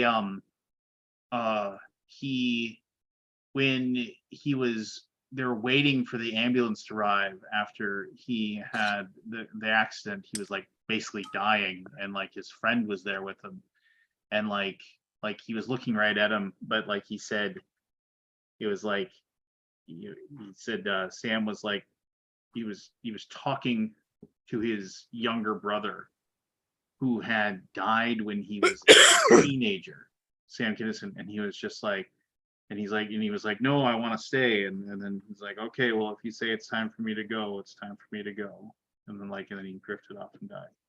But he was sitting there talking to, he said he's like the guy. I mean, and read whatever you want into that. I'm not telling anything, but like the guy said, he's like, I never believed in heaven, but I do now.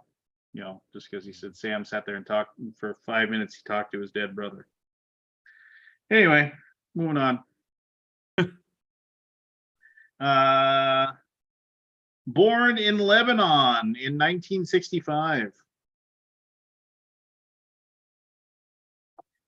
Has multiple connections to Arizona.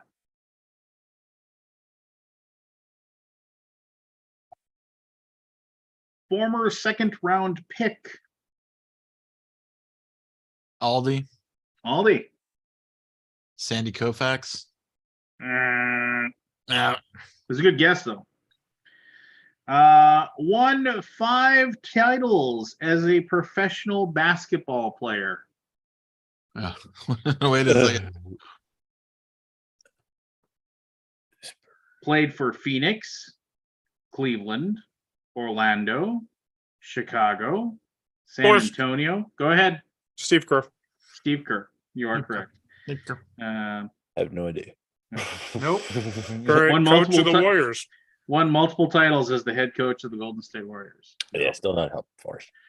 I was sitting there and I was thinking about Steve Kerr, and then I realized that I was going to give you an anecdote, but it is not the correct anecdote. The anecdote I was going to give you was for Jeff Hornacek, who is kind of Very different person. Very, different person. Yeah, Jeff Hornacek, before he would ever he'd shoot a free throw, every single time he'd have the ball, he'd bounce it 3 times, and he'd rub the side of his face 3 times, and he'd shoot. And we miss it. No, he was actually a pretty good shooter, but the reason he did it was because he has 3 sons, and that was his way to say hello. You waving his face 3 times is waving hi to his sons. That's why he did it every single time.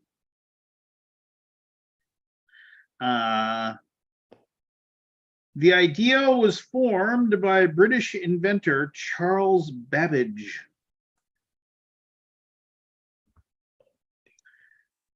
They are often filed down.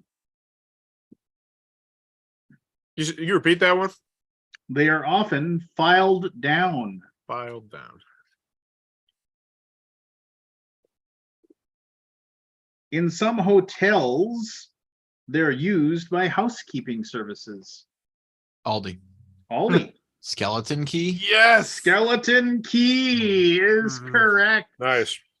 Yeah. Look As at soon as you this. said it, I'm like, I know what that is. Shit. So let's see, we got 3 left. I believe Yeah. Aldi's got 2. He can win if he runs the table. Barry's got 4. He's in the lead. Forrest, you got 3. Matt, you need all 3. Oh, Barry's got 5. Sorry, Aldi, you can tie if you run the table. Forrest can win if he runs it.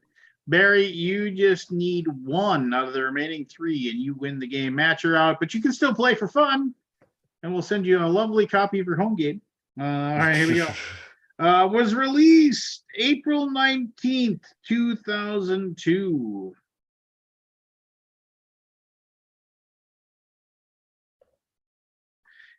Is an historical fantasy film.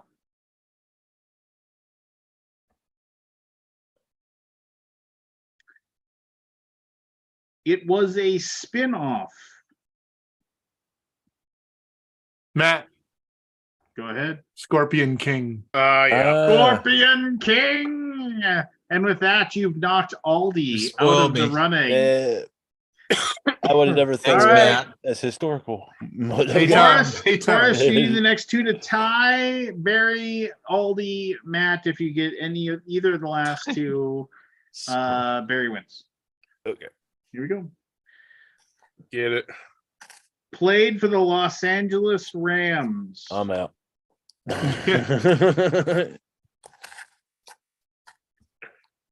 His first name is Marion.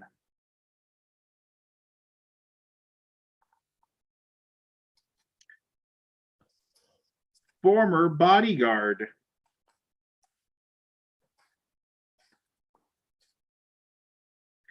In 2018, was sentenced to 28 years in prison. Forrest. Forrest. Knight. Suge Knight is Yeah. correct. I Go. have him in my mind. Mhm. I thought that first one was a decoy there. Well, a little bit, yeah. Yeah.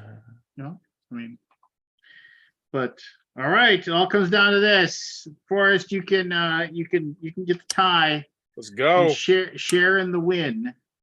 Or yeah, I mean, It's my favorite So- thing in board games, shared victories. Yes.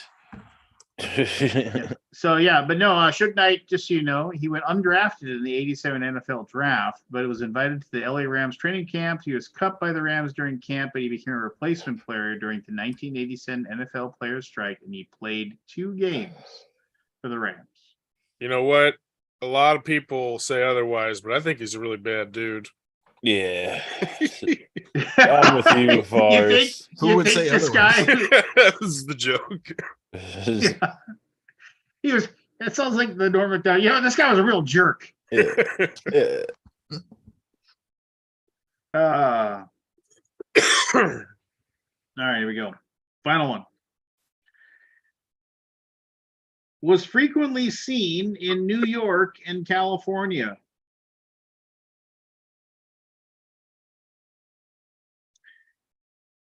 Connected to the number 32.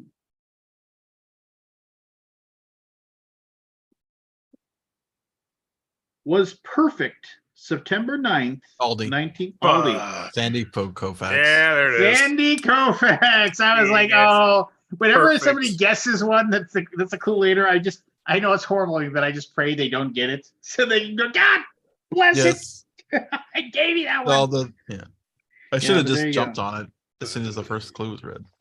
At age 36, was the youngest player ever inducted into the Baseball Hall of Fame. The left arm of God. 3-time Cy Young Award winner.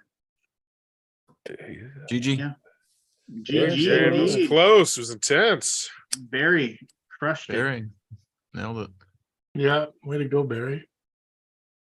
Way to Doesn't go. happen often. Actually, if you had gotten that for us, you would have tied, right?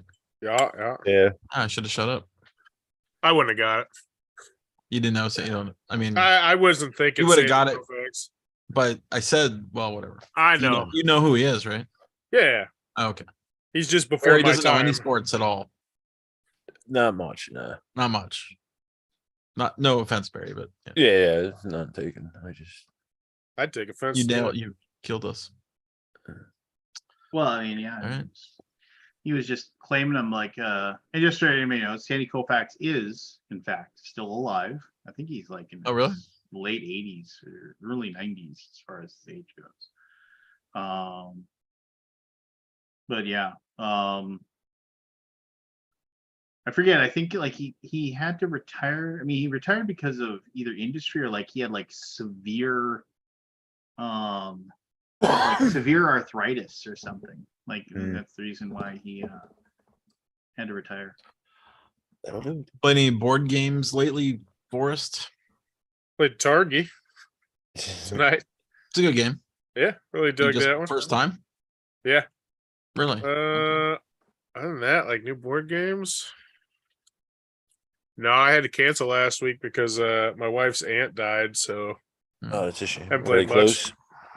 close? yeah, they were close. She was like in her late 70s, so it was it was a Okay. thing where they put her in hospice care and they went down and they're like, I don't know if we need to go down yet, and they're really glad they went down when they did. Yeah, whenever you're dealing with hospice, it's a good idea to go right away.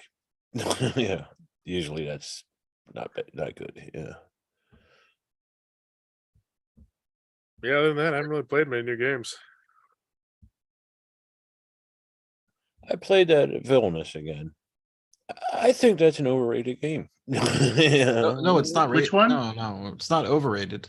I agree with Barry. No, I think that Overhyped? people overhyped. What would the? Isn't that the same thing? I mean, not. What, I, don't, I, I detect no. I apologize. I didn't hear what game he said. What game? Villainous. Villainous. It's okay. Yeah, but It's not fun. Well, then you're It just- agreeing with him then that it's overrated, right? Is it highly rated? I'm yeah, saying it's not. it's got think like it is. I don't four think it's highly expansions. rated. It's got a spin-off. I mean, Right, that what- doesn't mean anything, though. I mean, it's. What do you mean? money- That means it's popular It makes money because it's an IP that is very popular. because people enjoy it and rate it highly. And Barry's saying Do people it's enjoy it. Well, yeah, they keep buying the expansions. They had the spin-off with the Marvel. I mean, like you can't. There's People like want those characters, man. I think that's. I mean, no, look, it's a design by Prospero Hall, so I'm not offending any one person. But I don't like that game at all. I'm There's not nothing the about that biggest game fan. I like. Too long. It's a take that game.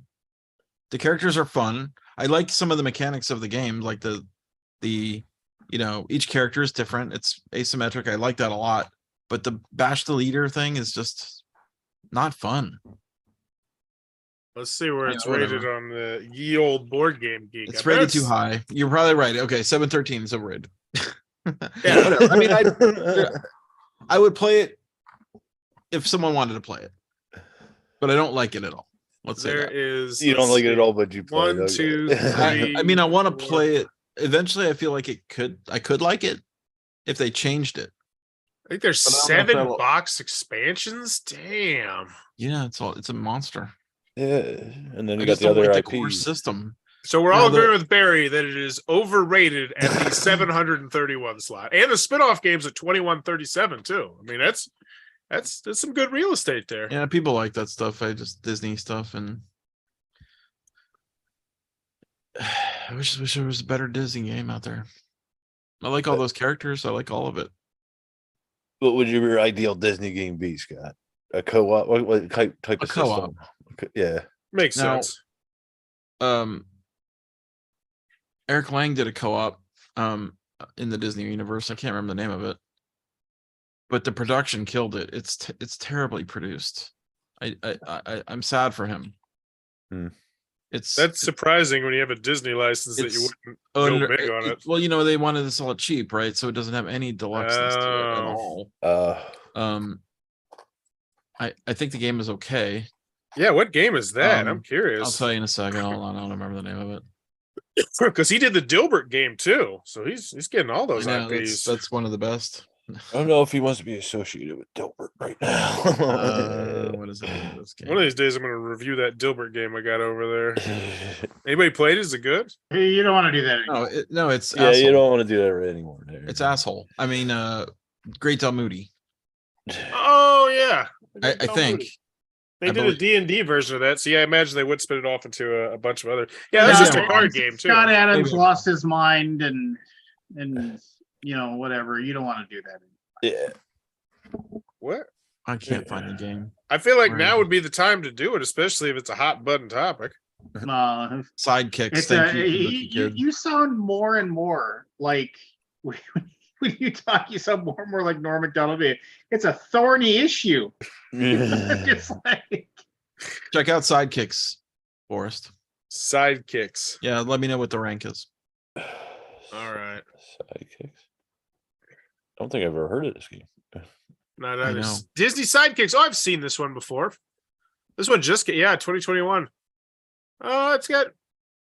It's rated 5.5 and it's the 21,000th best game of all time. Well, I mean, Apparently it rank. did not you go wouldn't say over. that as the ranking means best game of all time. Well, yeah, 5 point. I mean, it's just ranked.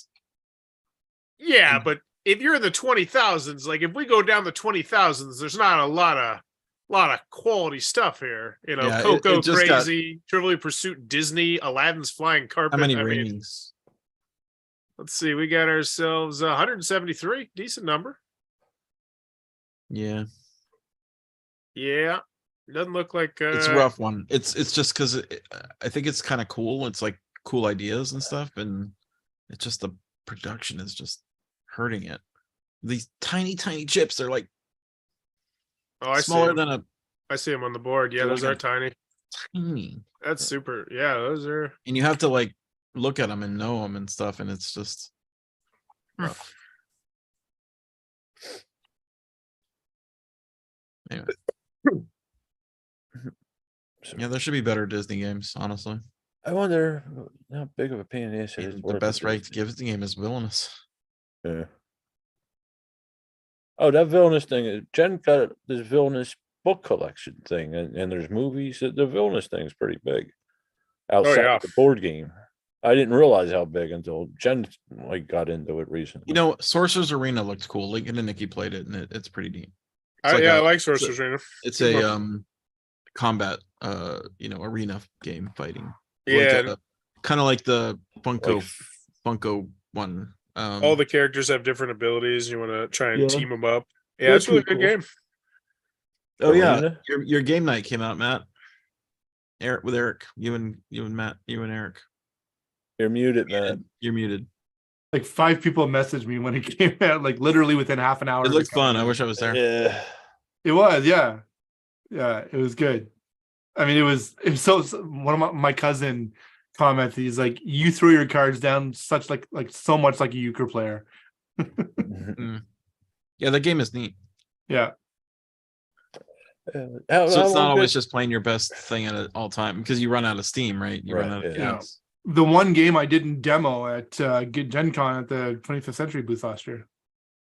Oh, I Did you demoed all work the on other that? ones there, but Did you not work on that one? I didn't work on it, no. So, Matt, how long did it actually take to do the whole game in real time? A couple hours. I mean, I think the whole time at their place was a couple of hours, but we were gabbing a bit, and I think the game was like probably 45, and the filming the intro and the outro and stuff like that were probably another half an hour. Yeah. Well,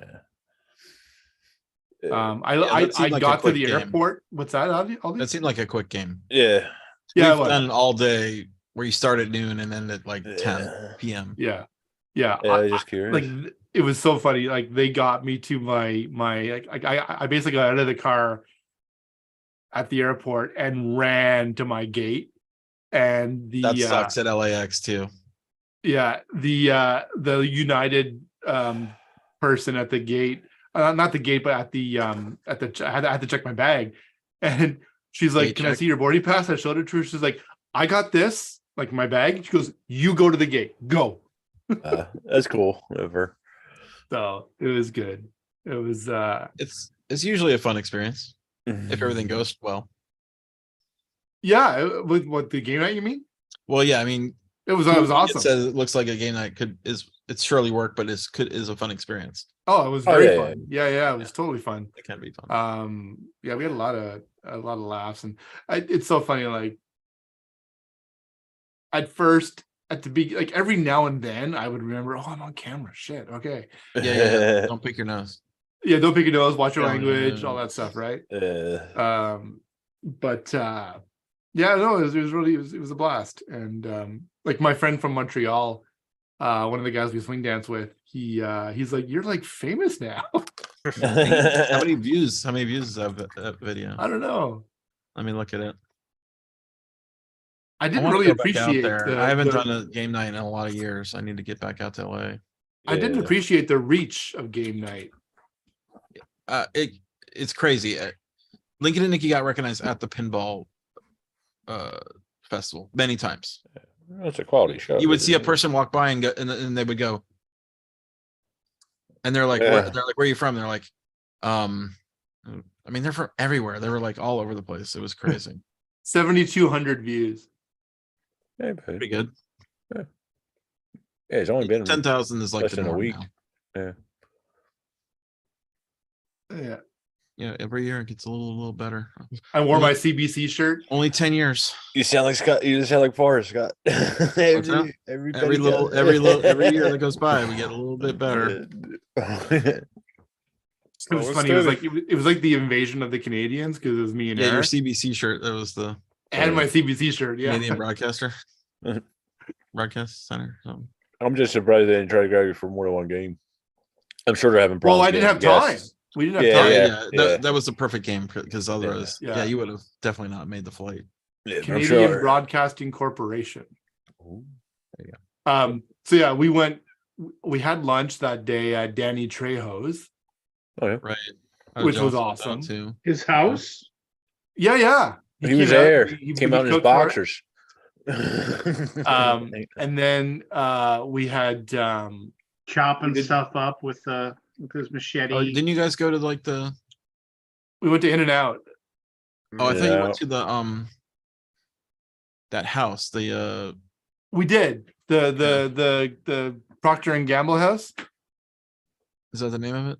the Gamble house or whatever it is. Gamble House. Yeah. Yeah, with where the Doc Brown lived in Back to the Future. Yeah, it was cool. Oh, We were waiting for Eric to land when we did that. No, that was fun. Then we went to a couple of game stores, and we went to this one game store, and Oh, Geeky Tees, right? well, that was the last one we went to, but the first one we went to, I can't remember what it was called. But we walk in, we're just kind of, it was me, Eric, and Nikki and Lincoln, and we're both walking around, and I'm just kind of biding time while they're trying to find a game to play tonight, play that night. And Let's do the kill room. Oh. Hey, and then the girl behind the counter says, "Did you need help with something?" I'm like, "No, I'm good." They're like, "Did you looking for a game?" I was, "Yeah, we're looking for a game to play tonight." "How many players?" I'm like, "4." And right away, like, doesn't skip a beat. Munchkin. Oh. It's a crowd pleaser. Yeah, and Yeah. Eric's like, Here's the Eric's thing, I like, would rather play Munchkin than Villainous. Mm, Maybe. At 6 Not sure, players? actually. 6 players? Oh, definitely 6. yeah, no, it was Oh my funny. God, And, that and would then be Eric's ever. like, Eric found that so fascinating that she just came out with Munchkin. She's like, he says she had no other qualifying questions. She just Munchkin. Like, I don't care what your Munchkin, it's a crowd pleaser, man. It really is. It's everything you want in a funny. Have you played it? It's funny. It's I played the TMNT one. the first time. It's okay. It's funny. and It's a great it hits. introduction to the hobby before you realize there are much better games. Oh Yes, no, I it's have just- played Munchkin, the original. I played it a long time ago though. I mean, if you're a D&D person, Munchkin is the game. Yeah, Indeed. I could see that. The goofy So- game you It's always funny. wanted to do because it's got all the stuff, right? It's got Yeah. all of it. It's all in there. Well, I Um, have told this story before, but back when my local game store used to have the open gaming nights and Saturdays, and they had giveaways and food, and like it was like this, and people would be crammed in there. There was a group of like between 4 to 8 of them would show up every Saturday, and they literally would bring Munchkin, and that's it. And not just Munchkin, it was like Munchkin, and then they added in superhero Expansions, Munchkin, and yep. then, you know, and like And and add then all they- the they men- just- Munchkin cop. they just put them all together in a big giant pile of cards in the middle, like stacks, these towers of cards, and they would sit there and play. What is this? Oh, did I just take over the game? Over the Yeah. I'm sorry. Can you guys see this? Yeah. Yeah. Go into this game. I'm sorry, Lance. Did you want to finish up? I can Oh stop. no, it. I'll just my story is pointless. I didn't know this was doing, I didn't know this was you talking. Go into the Zoom, guys, or click the link or whatever. Did it go to the chat? Oh, No. go in the chat. Yeah. It's in the chat. It's in Should the I chat. click open? Yes. Okay. I mean, if you want to. I want to hear. I want to hear the Munchkin story. Oh, finish the Munchkin story, This Lance. is much more Finish- important. Finish the No, I've lost track. It obviously wasn't interesting to you, so we'll just go on. I And do was something pushing it else. to see if it loaded, and it took over the whole thing. Lance. I have to Oh, sign in. geez. Like I can't get to it apparently. Oh, you're not signed in. How do I sign in? I don't know. Is the link in the chat? Oh, there we go. Pretzels App are Marketplace. What do I making gotta me do? thirsty. Sign in to add. Me. Oh, it doesn't remember my information. I'm out. Yeah. Why doesn't it know my information? I haven't Well, you signed can into just play. Zoom You in just can't. years. You just can't guess. All right. You can just give clues. I'm gonna Have you sign- played? We played this before, right? It's Heads Up, Yeah.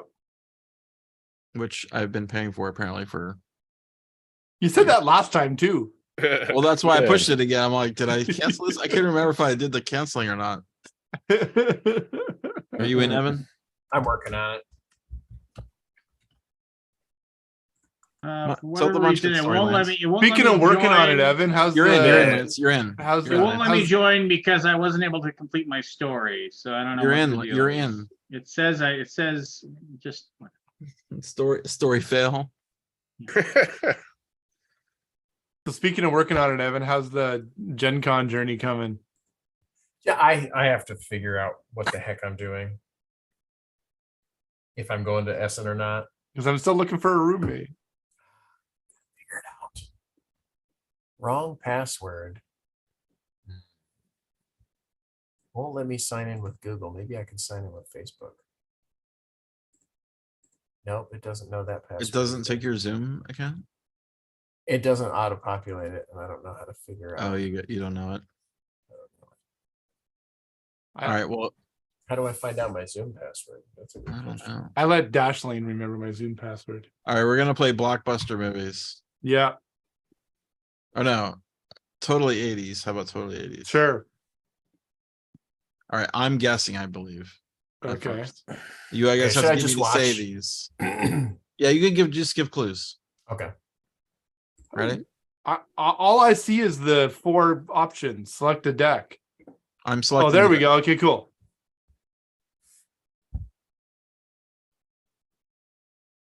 Yep. Guess the first card. Tell me. I'm supposed to guess it. Alien from Melmac. Are we supposed to be seeing something here? Oh, Yeah. you're not. That's correct. Yeah, you got to be in the game, I guess, to see the clues. Oh, how do I? I can stop it. Should be gone, gone, gone. Should be gone so long. I have no idea what that is. 2 guys. Rich girl. Hall sings and Oates. Yeah, I can't see anything. I don't know. It's I Hall don't and know. Oates, right? 2 Hall and guys. Oates, yeah, sure. Okay, but I didn't know it. I'm the guesser. He was in Pretty in Pink. He was the heartthrob that Matthew something? No. no. He was in St. Elmo's Fire. Yeah, Yeah. I know. I cannot remember his name. He was in Less Than Zero. He was in Edward Andrew James McCarthy. Olmos. yes. There you go. You know what song's underrated? Oh, these are an animal and they do a stare with like rainbows. A stare? Yeah, where they have It's a these bunch of things, stuffed they have these things on animals their that chest have and they- different things on their bellies. on their Oh, bellies. Care Bears. Yeah, There you go. it's the Care Bear stare. Rapper, I'm gonna no, pass it. DC superhero in red with lightning Superman? bolts. What? Green Lantern? DC superhero, red lightning bolts. It's the Flash? Yep. So rapper, Grandmaster Flash. Okay.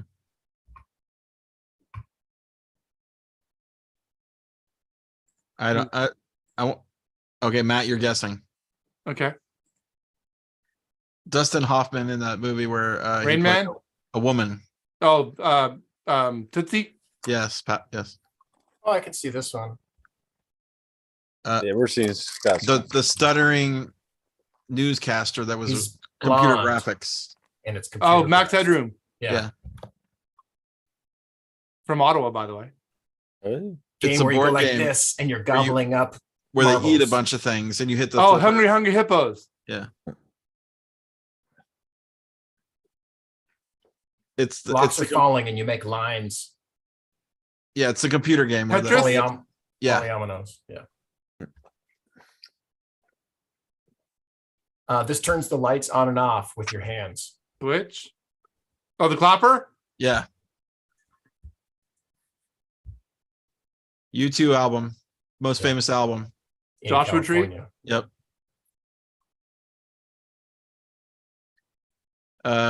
She was like a Famous for her centerfold. nipples. He was Charlie's Angels. Charlie's Angels, yeah. Oh, Died of cancer a She few years died. ago. Yeah, Farrah Fawcett. yeah. Yep. This was a show. You're not gonna get this one. Just pass. They it. had tennis balls shooting at you when you Whoops. tried to run across the thing. Oh, American Gladiator. Oh Yeah. shit! I guess I should have underestimated. I had figured you since it was American, you would not get it. Come on, 8 cards is awesome though. mm, I figured you wouldn't get it because they were tough because they didn't have one Canadian gladiators.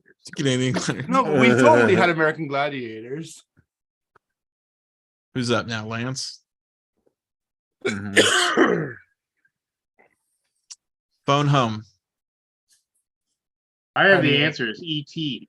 like I'm looking at the answers. I'm Who like, doesn't have the answers? Lance why, cheated. why? It says guessing now is Lance. I know, but you're sharing the screen. And Oh, I'm sharing the screen. Don't look at my screen. Close I'm your gonna screen. get perfect. Close your screen. Hit correct. Hit correct. You have to hit correct. I can't hit anything. What? There we go. He's emailing somebody. Can't do it. Oh, it's the Scott show. where you Bakula. John jump- Bakula was in this show where he goes back in time. Star Trek Enterprise. No. Where he goes back in time. Quantum Yes. Leap. So Yes. good. Yes. We talked about the Andrew the movie with McCarthy. Andrew McCarthy and Less than zero. Molly No, the Ringwald. one- No, Pretty in Pink. yeah. yes.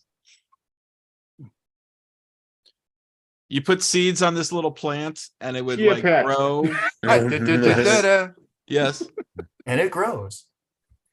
He The writer directed of Pretty in Pink. yeah, he John directed Hughes. yes. Yeah. Don't stand so close to me. Yeah. Sting's band. Sting. The Police. Yeah. Don't stand. Oh, You wore these around your waist and they were like belt. goofy. They They had carry like a- stuff. They had a silly zipper. name like Fanny your pack. butt. Yeah. Got it. Hit it. Oh, you got it. All right. Good job. that's 7. 6 cards. Good for you. Well, he got that one 7. Anybody had a else? fanny I pack don't in think the anybody else is in the skateboarding game, days. right? Speaking of John Hughes, did you guys ever see the documentary "Don't You Forget About Me"? Yeah. Really good. I would never forget about John Hughes. All right, Made one more Yeah. round. So many good movies. One more Who? round. One more round. Scary movies. Scott's guessing. I'm guessing. Oh, Yeah, I can't. Sam see this. Raimi's first big film. Evil Dead. Yep. Yep. Nope. He He did directed Nope. Oh, Key Now you Peel. Jordan Key. Peel. Uh, Jordan sure, Peele. yeah. Yeah. Yep. Yeah. Sure, we'll give you that one. Mhm. Oh, The it was a scary movie that came out with the people that like the married couple that were the supernaturalists, but they're big fakers. Oh geez. when you cast a spell, you also create something, or you. Conjure. Yep. there you go. Conjuring. Yep. I don't know this one. I'm not a big horror film fan. Pass it. Oh, Adam's Family, bald guy. Bald guy and Adam's Oh, Family. Uncle. Good enough. To rot. No. What? To rot. Fester. Or there you go. There it is, Uncle Pester. Good job. Jamie Lee John Curtis. Carpenter's first horror movie. Halloween. There you go. Oh, that's not. Is that Jamie Lee Curtis? Yeah, it is. Eh? Say this guy's name in the mirror 3 times. He'll show up and kill you. Beetlejuice. It's also No. a song. From the Bloody Sammy Mary. Davis Jr. sings it. 50s. No idea.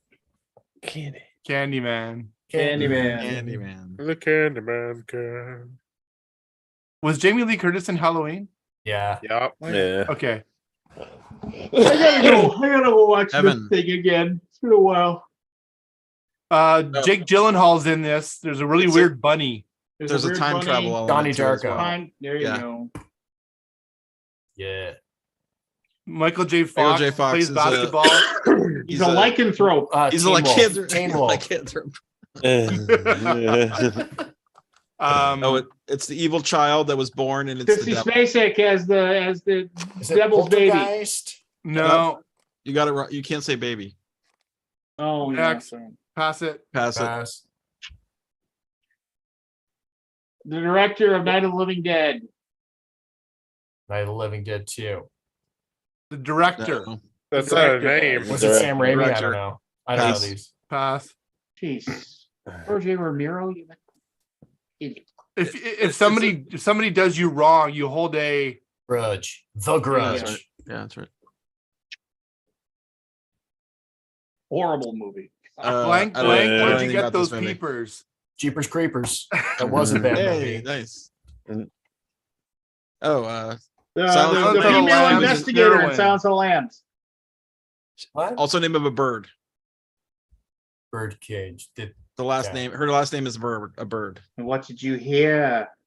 Clarice. There you Yes. They go. also make Black Orchestra, What's the bird? I don't know. Oh, Starling Games. Starling. Oh, all right. Police time.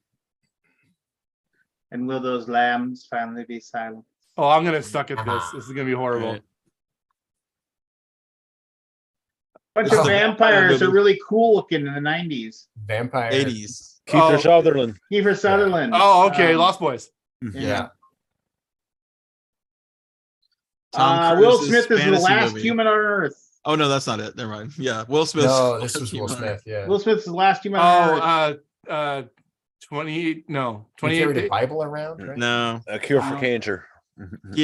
it's a cell. It's like he. It was a remake of a movie in the 50s too. Yeah. I can't remember the name of it. I'm just gonna pass Yeah, it. pass it. I Am Legend. Psycho. Norman ran what place to Cafe. go to stay? Bates. What was it? And it's The a place Bates to Hotel? stay. There you Yeah. go. Bates Motel. Motel. Sorry. Yeah. Oops. Nice. Yeah. Oh, the The son of son of Satan was Yeah. named Son of Satan. this. Damien. There Yes. you There you go. go. A A zombie spoof, a spoof of zombie movies. with the Simon Pegg. Simon Pegg, yeah. Oh, Okay. fuck. What the Not hell? living, but Main Dead. character's name was this. Shaun of the Dead. There you Yeah. go. Yeah, that was a good clue.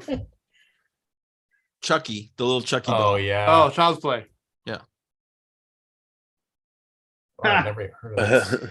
An old If H.P. Lovecraft. Someone is dead. H.P. Lovecraft story. And you had a yeah. tool Yeah. to bring them back to life. It would be a Time's up. That was a good one. Though. Reanimator. Reanimator. I never saw that one.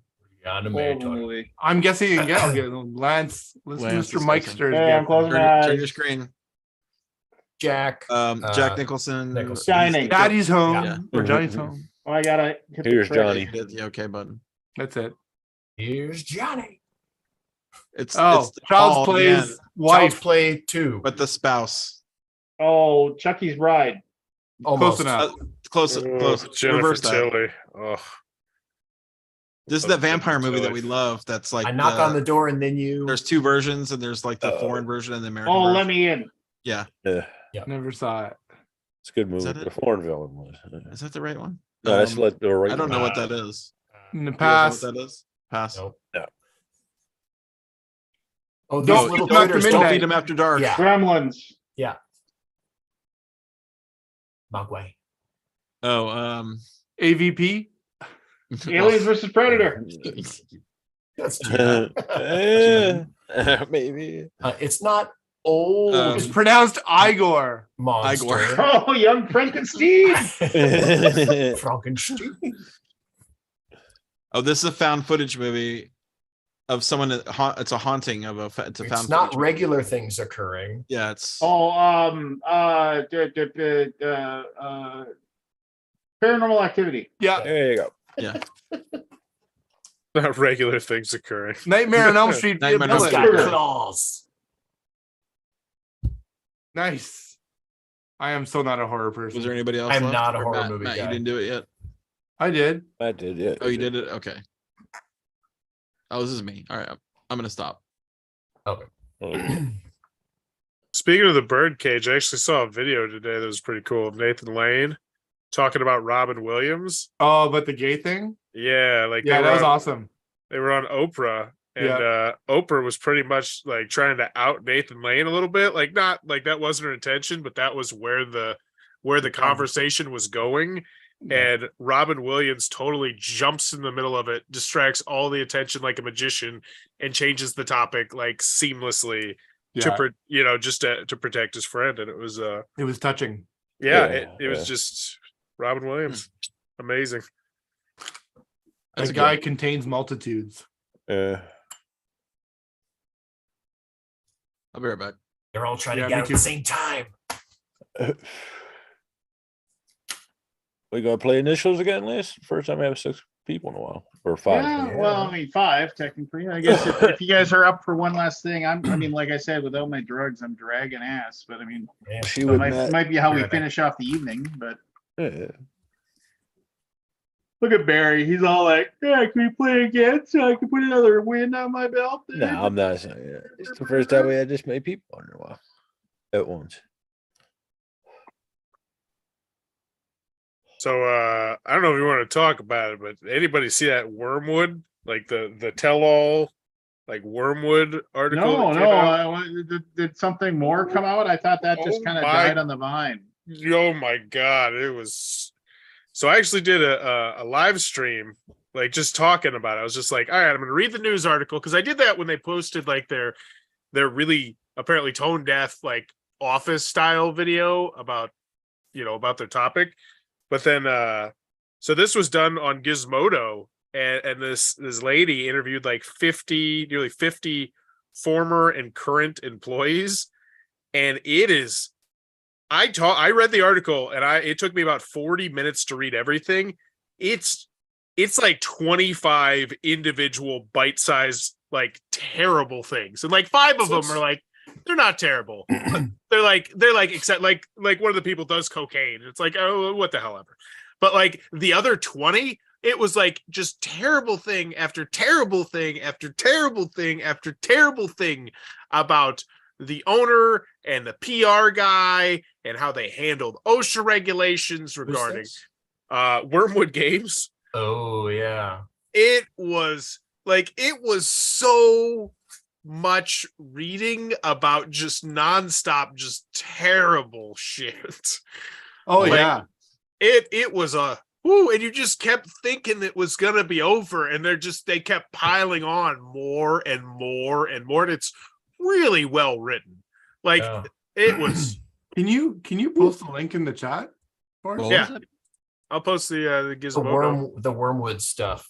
Yeah, it was just released yesterday, and oh What my, about it? Yeah. they nailed them to a freaking wall. Why? Well, I mean, they're going down.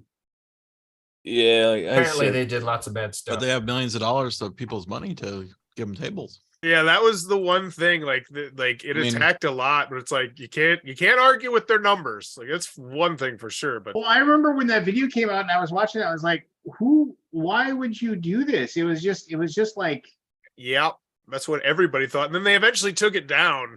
Like it was. Yeah, we'll post in the chat. Oh yeah, I should see. I don't know barely anything about this.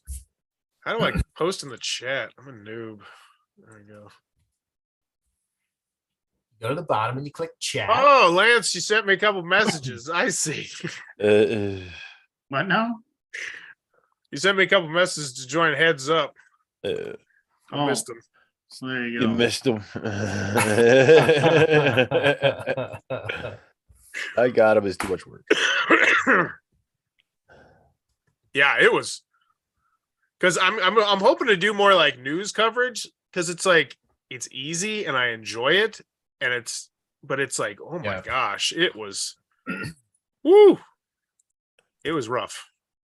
Well, Stuff here's, could be and hard to I read. don't mean to be evil or anything like that, but here's what my opinion about this comes to. If anything's going to happen to Wormwood about anything, like it'll have to, like, you'll know something serious has happened if, like, basically like things like Silent. Origins or Gen Con basically tell them, yeah, we're not going to let you have a booth. Yeah. I mean, that'll be like, then you'll know that like something serious is going on. But as long as they're allowed to, like, have a booth and show off your shit and, sell this, that, and the other thing. I'm not worried about it. Like, I'm not worried about them. Like, people are still going to buy the tables, because the majority of the people who buy their tables have no idea of any of this stuff, most likely, Yeah. and don't care to know it. It's like, why? I don't need to give a shit about who's making this board game table for me, really. I've seen some reviews on the tables recently, and the quality hasn't been. That's Up one to thing par. they mentioned in there. Like they attack them at every single turn about everything, about their PR people, about the head, about how they handle their PR, about the YouTube videos, about the lack of women being promoted, and how it's like a close-knit boys club because it started as a small organization. They brought in their friend. Like they just, oh my God, it is. Well, I'm glad I'm not at the other end of it, because it would not be fun to read if you were like, yeah, it was. yeah, but that's just one. The women in that field in general is small. I mean, in carpentry or cabinetry or whatever that. Well, they were category also is, small focusing to on the begin with. YouTube videos, You because know? the thing about Wormwood, which makes it its own separate beast, is because they took a gamble that people would give a crap about the behind the scenes at Wormwood, and they were 100% right, because they got over 100,000 subscribers, and that's a huge arm of their business. Yeah. That's why that's part of the do. reason why they have massive Kickstarters, because they launch hot, and it's an interesting read. Very interesting read. I just said it was during this transition that Wormwood brought in Mike Saltzman, who began to take over a lot of the executive day-to-day operations of the job. Saltzman declined to speak about the problems that the company due to contractual restrictions, This is great. but said in a written statement to IO9 that he left shortly after joining the company following an argument that highlighted significant professional differences, primarily between Doug Costello and myself. Despite the high pressure environment, many of the employees of Wormwood, the people making the dice trays and towers and vault tables said they loved their jobs. I wanted to be an owner at one point, said Savage, speaking about how much he enjoyed the work. I still have friends there. That attitude can be traced in part to how Wormwood hired a bunch of nerdy gamers to make beautiful nerdy gaming products. It's also a result of Wormwood recruiting from within the extended circle of friends and family that already worked at the company, creating an intimate and tight-knit workplace. But employees say that today that sense of camaraderie has gone missing. Working there is like being in a cult, one former employee said, describing how they felt about their former colleagues. Pretty much everyone who works at Wormwood are great people, said another former employee previously in middle management. But let me just be blunt about it. I liked everyone at that company except for Doug. For Doug which that's the reason you're not working there. Maybe they just rubbed wrong. I mean, two sides to every story. You gotta, Yeah. Hey, Lance. Well, here's saw the thing. There's two sides to every story, but there's like 25 sides on, like, it is. Like, it keeps going and going and going and going. And it was like, you just expect it to stop. And it's just like, oh yeah, there's shit because of this too. Whew. That's a good read. All right, you were saying, Scott? Sorry. You made a post on Facebook the other day where you basically replied to someone who asked if publishers responded to people on Board Game Geek, and you said it used to be. Does that mean that if someone contacts you on BGG, you don't respond? Just out of curiosity. No, but back when like I was doing video, I can't speak to, but here, like when I was doing videos at the very beginning, like publishers used to reach out to me through BGG and ask me if I wanted to take a look at their games all the time. I mean, that's how I got. Was that the question though? I was just wondering, like you said, it used to be. Oh, was that? Oh, maybe I misunderstood the guy's question. He was saying do people reach out to other creators on BGG reach out to creators through BGG? My understanding of the question was, do like publishers like reach out to reviewers through BGG? Oh, I see. I thought it was vice versa. Hey, would you like to do this? I mean, I remember like that was like when I knew I made it with like Todd at AEG. He was like, hey, give me your address. I want to send you a bunch of games. Like I was like, oh, cool. I mean, and that happened a lot. Like, way back in the day. Maybe now, since there was only so few, it was easier to do. And now it's like there's absolutely. thousands. So maybe it's like, what are you gonna do? Right to everybody. Yeah. I mean, this is throw horrible. a stone, you'll get a. Oh yeah.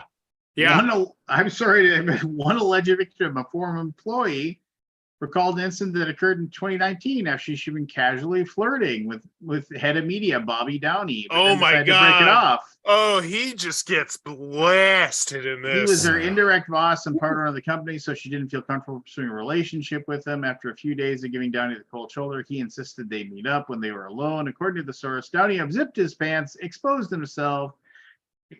Asked if she was going to leave him with blue balls. When they refused, he asked if he could take care of himself. The woman, not knowing what to do, said yes. And then he took care of himself in front.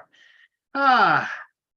Boy, what a charming. What is this article? I have not. Wait. At your just do chat. a Google search for Wormwood and Gizmodo. I put it in the chat. No, you didn't. I see it. You did.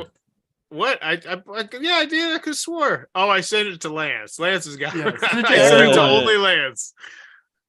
Sorry. Okay. That was my bad. Lance. I found it. I actually found it before. I just search Wormwood and Gizmodo. Yeah, it's a long one. Oh. They crossed their T's and they dot their I's before they took their shot. And they took the shot. Am I spelling this All right, wrong? let's talk about something It's cool and WIM. fun. And Can we talk about some Kickstarters? There we go. Because I gotta tell you, I was pretty. what is it? The Elder Scroll on Game Found. Oh, we're Oh, doing yeah. initials. Like free shipping everywhere in the world. It's crazy. CB. The what one? Oh, you're paying for the shipping. You're paying for Oh yeah, it's stupid high. It's 195, 230 out the door pretty much. No. Anything that says free shipping, you're paying for the shipping. You just don't know it. Yes. And the It's crazy called thing hidden about that is costs. that no, and then I mean, and I don't know for sure, so don't quote me on this. But like, how much is a high level pledge on that one? Like $200. 230 in and out the door. You get the base game, the expansions, what everybody wants. All right, so the all in Wales $230. If I got the to all-in see, is 400. oh, fine, whatever. Wait, what? Oh, that's with all the bells and the whistles and the stupid crap you don't need. Okay, Okay. so it's whatever it is. And I could probably take a look at that, and I have a pretty good guess as to what the manufacturing cost is. And then figure out where. So the crazy thing with that, if they're offering free shipping, and if I'm a US backer, my a large portion, and I don't know this for sure, but my gut tells me a large portion of my $230 or $400 is subsidizing the shipments. 100%. You don't even have to speculate. See, obviously, and here's the other thing. I They have am 11 most languages. likely, by giving you $230, I am most likely paying for part of the shipping for EU people to get what they want. Everywhere, yeah, because they're launching with 11 languages. I didn't give it a good grade. I didn't think it was a good Kickstarter. They got the name, which is what everybody wants, but they didn't launch with a gameplay video. They didn't launch with a solo video. They didn't launch with a rule booklet.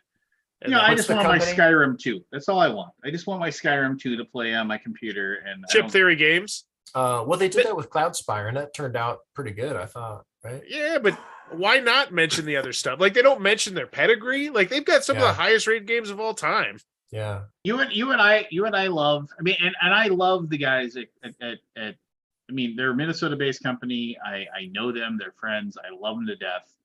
And so kudos to them for their success and everything that they do. And I mean, I run into them all the time. But so one of the things that really bothers me about those big giant Kickstarters, like in my Facebook feed, like on the day that everybody tells them, all right, now is the time for whoever's doing their Kickstarter videos. Every single one of them has the exact same post. Here's my 4 pictures of the game. Here's my blanket statement of Chip Theory Games, or insert publisher name here of new big game that's launching on Kickstarter tomorrow. Knocked it out of the park once again. Check out my video. It's just the same. It's the same blah. I just and I realize I'm old, and I realize I'm like one of the original 5 or whatever that did videos. But I mean, it just like back in the day when we fucking did our videos, it was like nobody had tried to be slick or anything like that. Everybody just kind of just hit record on their goddamn camera and just fucking went for it. Nobody tried to be cool or snazzy or anything like that, and nothing was fucking Snazzy. real. What? Snazzy. Yeah, and nothing. And now, I mean, Gotcha. God bless. There are people out there like Hungry Gamer who are really fucking good at what they do, and I appreciate like the effort that they do. But I mean, all these video channels out there, I'm not disparaging them. They got to do what they got to do. They got to create the content they got to create. If they don't make this slick, like perfect, like easily chewable fucking content that people like that we've just dumbed this whole era down to, where it's just like you got to have whatever. You can't get your subscribers, you can't get your clicks, you can't get your whatever. If you, it's just I just fucking hate it. I can't watch like a review video for a board game for anything for almost anybody.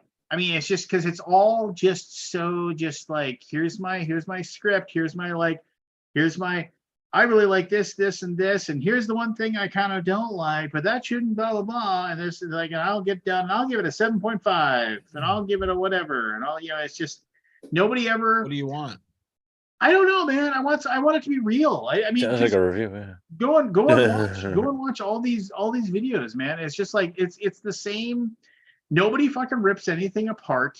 Nobody like, I mean, which you don't. I mean, I guess that isn't what we need. We don't need people ripping things apart. But nobody You ever. do no. If a don't game really. sucks, it needs to be ripped apart.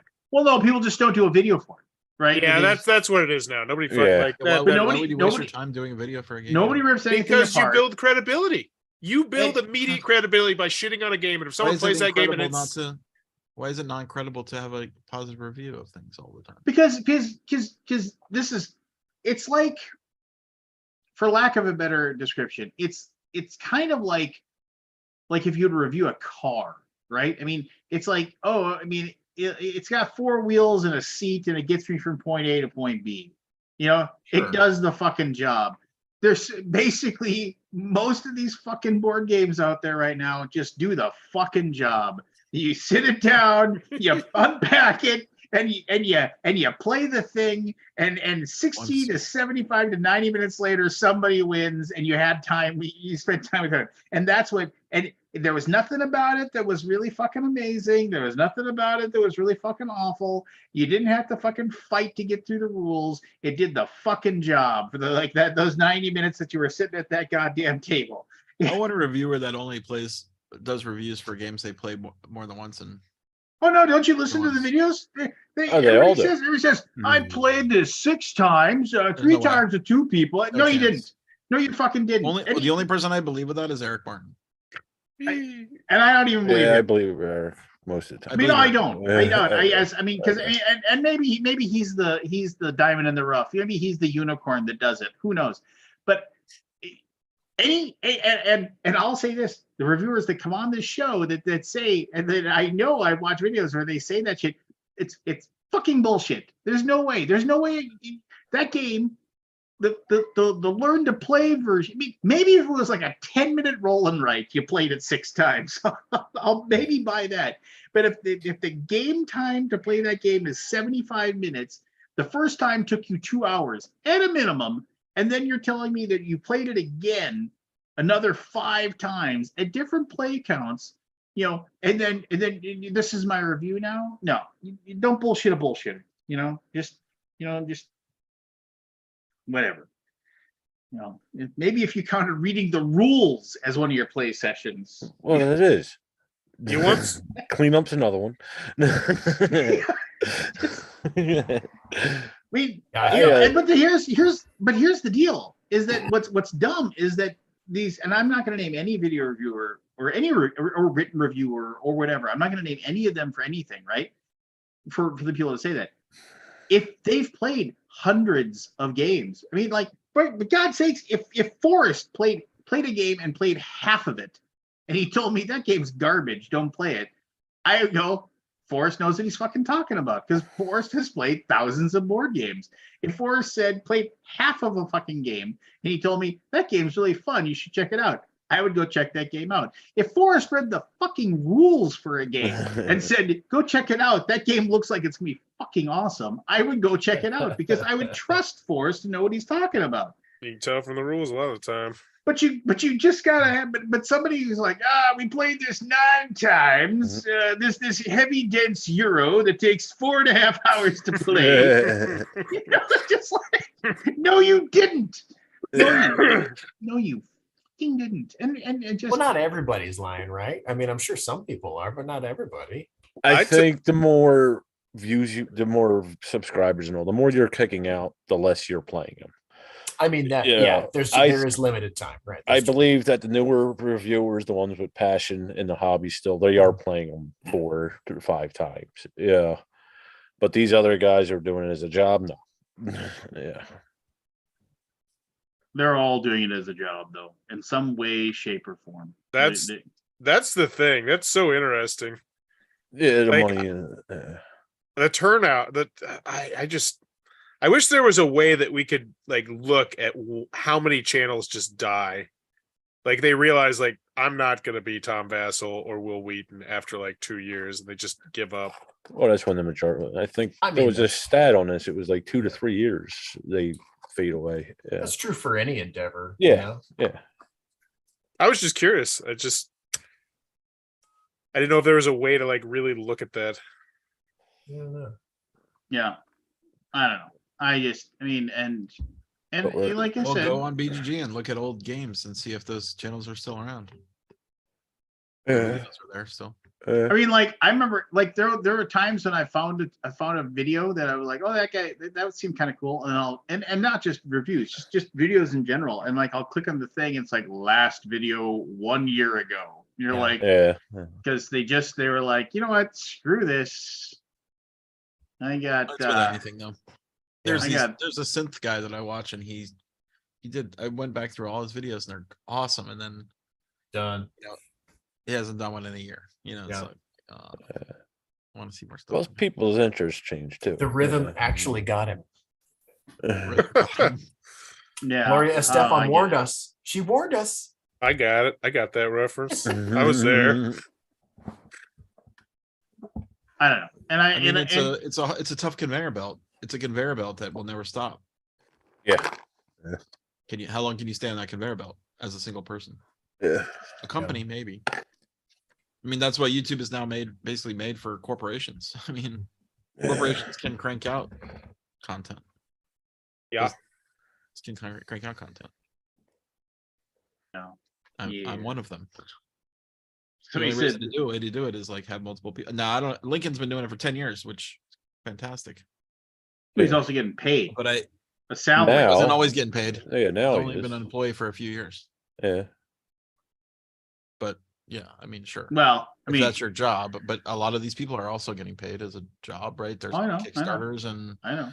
and funding. I mean, and again, I'm not going to say any names, but Yeah, how no, many? I'm just There are several people out there whose entire job is basically doing Kickstarter work, right? Yeah. And every single one of those, a lot of work. and every single one of those is like, check out this new fantastic game. It's never like, check How out do this you fucking- not do that? Check I out, mean, what are you check supposed to do? out- I know, but I mean, Are you it's supposed to like- not have any? I Mhm. mean, if you have true passion for something, or not passion, but I wouldn't say passion, but There are several. excitement. Let's say. There are several dozen games I know of certain high profile like Kickstarter centric creators who are like, and I've played the game after. I was like, did you actually play this? This is not this is not Oh yeah, good. no, there's definitely some disparity there because I don't know. Whoa! We need drunk Scott. I want to hear this. I want to hear this, Yeah. but Oh, without the. I don't drink anymore. it's- You Well, just gotta get a Scott off hang out camera. with me and Barry sometime. No, I mean, Oh wait, we I'm can not handle naming that. it. I don't know. I wouldn't be able to call it by name, but I mean, there's definitely plenty of videos Oh, yeah, out yeah. there for plenty of games that I played that are not good, Yeah. in my opinion.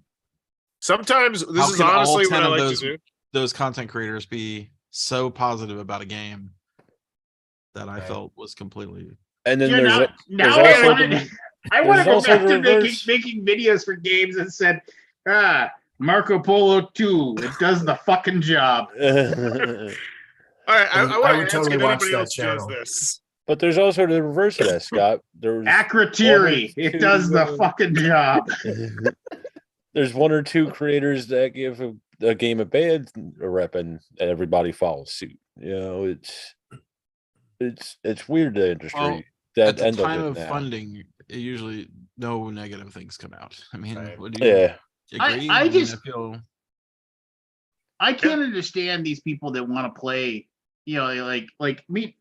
I mean, at some point, and God love them that they do, because they're buying games and keeping the company I work for in, making money. But I mean, at some point, you're just like, you're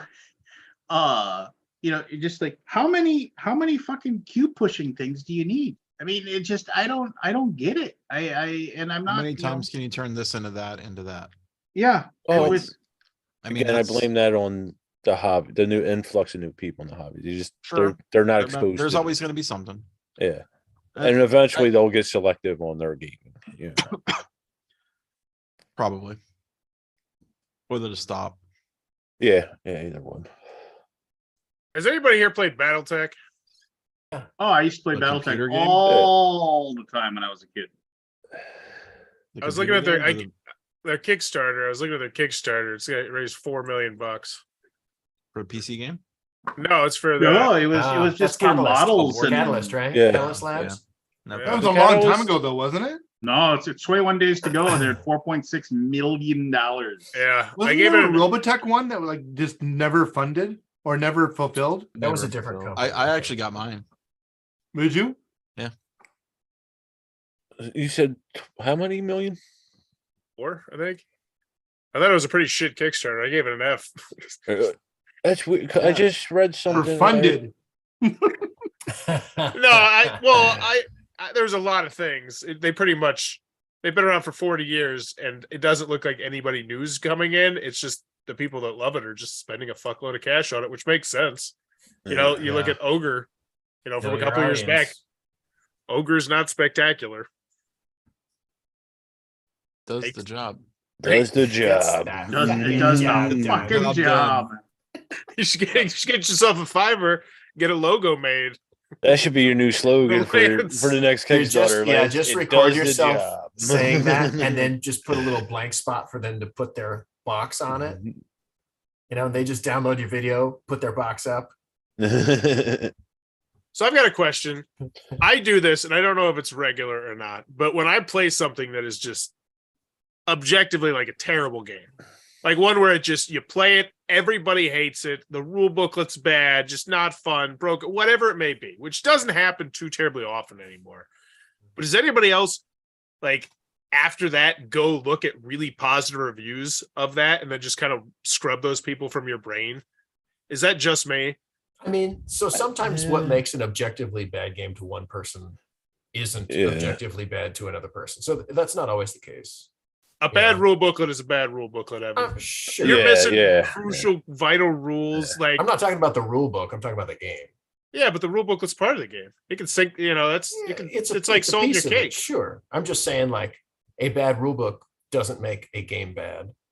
I'd I have think to game- disagree with you. I disagree Evan, too. Yeah. A rule book will make or break a game. And this is I mean- exactly the point I'm proving. We all get to have our opinions. Yeah, yeah, And yeah. they are informed by different preferences. Yeah. What? That's true. What kind of bullshit is you- that?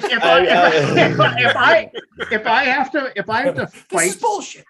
I will always remember trying to figure out how to play this shitty fucking game. And Scott Nicholson was like sitting across the table from me, and there's 4 of us sitting at this table. We're sitting there and I'm reading the rules, and we're muddling through the first round of the thing. And I remember him just sitting there, and he was just shaking his head slowly. And he said, I said, should I stop? No. He said, we're gonna find the fun. Keep going. So, keep going. And a half hour later, he was he's like, I he's was wrong. Which He's game? like- You're wrong. he was like, I was wrong. We're not gonna find it. And he just took the whole everything and just swept it into the box. I mean, I've played games that I found objectively bad. I'm not saying I like all games, but some of the games I found objectively bad, other people genuinely liked. You know what I mean? Like, Yeah, there's that. But my thing is, if I can't figure out a rule on how to play the game, then the game's bad. If I can't read a rule book and figure out how to play the game, Somebody Dobby just mentioned my 3-hour epic opus that I did for Eldritch Horror. Eldritch Horror, I still love that game. I have everything for it, and it makes me Great mad that game. they're never going to come up with anything more for it. But is that the one we played at You play by the rules correctly, yeah. 2 It's years good. ago? Was that no, not Last year. Arkham. We played last Eldritch. year. That's the one that But- took 2 but- years to play. But Eldritch made simplified everything so much more than Arkham was too, which was one of the nice things about it. Which was weird when you think of Arkham and That Arkham was is a rough still one. Yeah. Arkham is still up there for me, right? But I We got mean, investigation. yeah, I tokens. mean, I was like, I love making that video. It was a lot of fun, but I mean, God, I'd never fucking make a video like that again. I would never do it. I mean, maybe, like I said, it's just like if I ever get to the point where I'll make videos Hey, again I from mean, board you've lost games or your- whatever, I mean, I will just do I'll It does the fucking job. I would watch it, man. If it was like a 30-second review, this game Does Yeah. a fucking That'll job. never happen. does the fucking job. Does the fucking job. You just like, but yeah, but I will 1,000 times agree. If your rule book is a piece of shit, then I'm not gonna fight to try to figure out how to play. Yeah. There's other games that don't make me fight to figure out how to play your fucking game. And God, I'm really antsy today. I'm not, but I mean, I absolutely despise poor rule books. I mean, It's just lazy. It's lazy. it is super lazy. You're making the damn game. Why do you want to make it tough for people to want to like it? It reeks of no blind playtesting too. It shows me 100% you did not blind playtest your game and you're out of your fucking element. It's not what it is. What it is, it's like what it is that Can I get a witness? people were playtesting that game, but they were always playtesting it with somebody that was like hands are fucking dirty in the game. I mean, they certainly didn't play test after the info with Evan, because Evan couldn't teach anybody his own goddamn game. Hell no. Oh, that's why you don't agree with this. Okay, I see. No, I mean, I just, it was one of those things where, I mean, look at Arkham Horror. Arkham Horror succeeded despite its shitty fucking rule book, because it was like there was nothing else to play. Yeah, I was going to say that's a time period thing. If Arkham Horror came out today, I remember you had basically the reason why I got into Board Game Geek and reviewing and everything like that is because I had to go to Board Game Geek and download the Universal Head, which was that guy in the UK or Australia who he used to post these PDFs that streamlined the rules for shitty games like nice. Arkham Horror. Yeah. And I mean, if I would find, I wonder who that guy is or girl for that matter. Still around. If they're still around or anything like that. But Universal Head did, like, if you're gonna sit down and play Arkham Horror, just throw the rule book out and just go download the Universal Head's version of the rules off of it. And it was just like, oh, wow, like I actually understand what I'm doing now. And just like, and it's good. I don't know. I chucked that up to the time though. I mean, all them games were, rough. Had rough rule books. Even Robinson Crusoe, 51st State especially. Yeah, but again, I give that a pass because it's foreign. I can't say this for certain because I'm not a publisher, but my guess is the budget restrictions, the budget doesn't allow to pay what a real copy editor needs to be paid to make a rule book amazing. Well, no, you don't necessarily need that though. You just need to blind play test. You need to hand it to people who've never played the game and watch them and see where they screw up, see where they have issues, and figure out where you need to interweave your information to make it palatable to everybody. It is not hard, it is not difficult, and it's the bare damn minimum any publisher or Kickstarter creator should be doing. It is quite simply inexcusable. Have you written rules for a game? I have written rules for one game, and I also do a Fiverr pledge level where I go through people's rules. But more importantly, I've read like 3,000 rule booklets. It is absolutely difficult to write rules. It is difficult to write rules, but the bottom line is you shouldn't put out your game before you've done it. And you have a long time to do it. You have a rough draft in your head, and it's just... So I used to write basically procedure before one of the jobs I had at US Bank was writing banking procedures for people on how to process different whatever. And I hated it. I hated writing procedures more than anything in the whole goddamn world. But man, I did that for like 2 years. Oh, it was just like going, it's like, go to tab 4 and apply this. And it was all, I mean, I guess, in some ways, a lot like writing rules and writing rules. I mean, when I would do like, hey, you want to do this video for my Kickstarter game? And I was like, yeah, sure, I'll do it. And then like they'd send me the rules. If they sent me rules, there was just a text file Fuck those. Fuck you. No thanks. I remember after a while, I would just like, I would just say, can I see the rules before? And if they just sent me rules with like no pictures or the ones like illustration 1 goes here or something like that. It's just like, I'm tapping out. I'm tapping out. Yeah. You can't pay me enough to do this. I can't do it. I absolutely fucking refuse. You know, just oh man. Yeah. I was in an interesting situation a couple weeks ago where someone paid me on Fiverr to do a video for YouTube, and I ended up, the way I do it is I say, you know, unless you specifically request a certain type of video, I will make a video for you, and it's going to be one of these 4 or 5 types of videos. Like, I leave it open. And I ended up doing a how to play video for them. But as I was shooting the how to play video, I thought of like 4 or 5 things that would immediately make their rule booklet better. And I was like, should I tell them and make my how to play video irrelevant? Because if I give them these ideas, I guarantee you they will use these ideas, because it was very obvious that this person had probably played less than 10 games and just decided they were going to make a Catan Splendor ripoff. Like that was just, they were going to not rip off like in a negative way, but that was that. And I was like, I didn't know what to do. And so it's so weird. And I get so many of these rule booklets, and I play so many of these Kickstarter games before they're out. And it's just so obvious to me that majority of people never blind play test their games. They teach everyone. They teach everyone that's like, yeah, I play tested. Like, no, did you blind play test it? You know, that's where you play testing your rule booklet pretty much. And nobody does it. Nobody does it, at least on Kickstarter with these smaller companies. It just drives me nuts.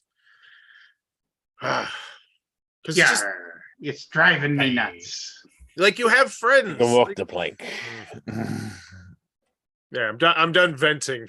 That's the old punchline to the joke. Oh, We're I not get going to it. do another initial since Scott left now. Yeah. No, All it is right. like the But I was pirate so walks. ready. I had them all down. The pirate walks into the fake berries. doctor's office, and he says, "What's the problem?" And he pulls down his pants, and instead of whatever, he's got an old wooden steering wheel for a boat, and he's just like, "Good Lord, what's that?" He goes, "I don't know, doctor, but it's driving me nuts." Yar. Yar. Yar. Yar.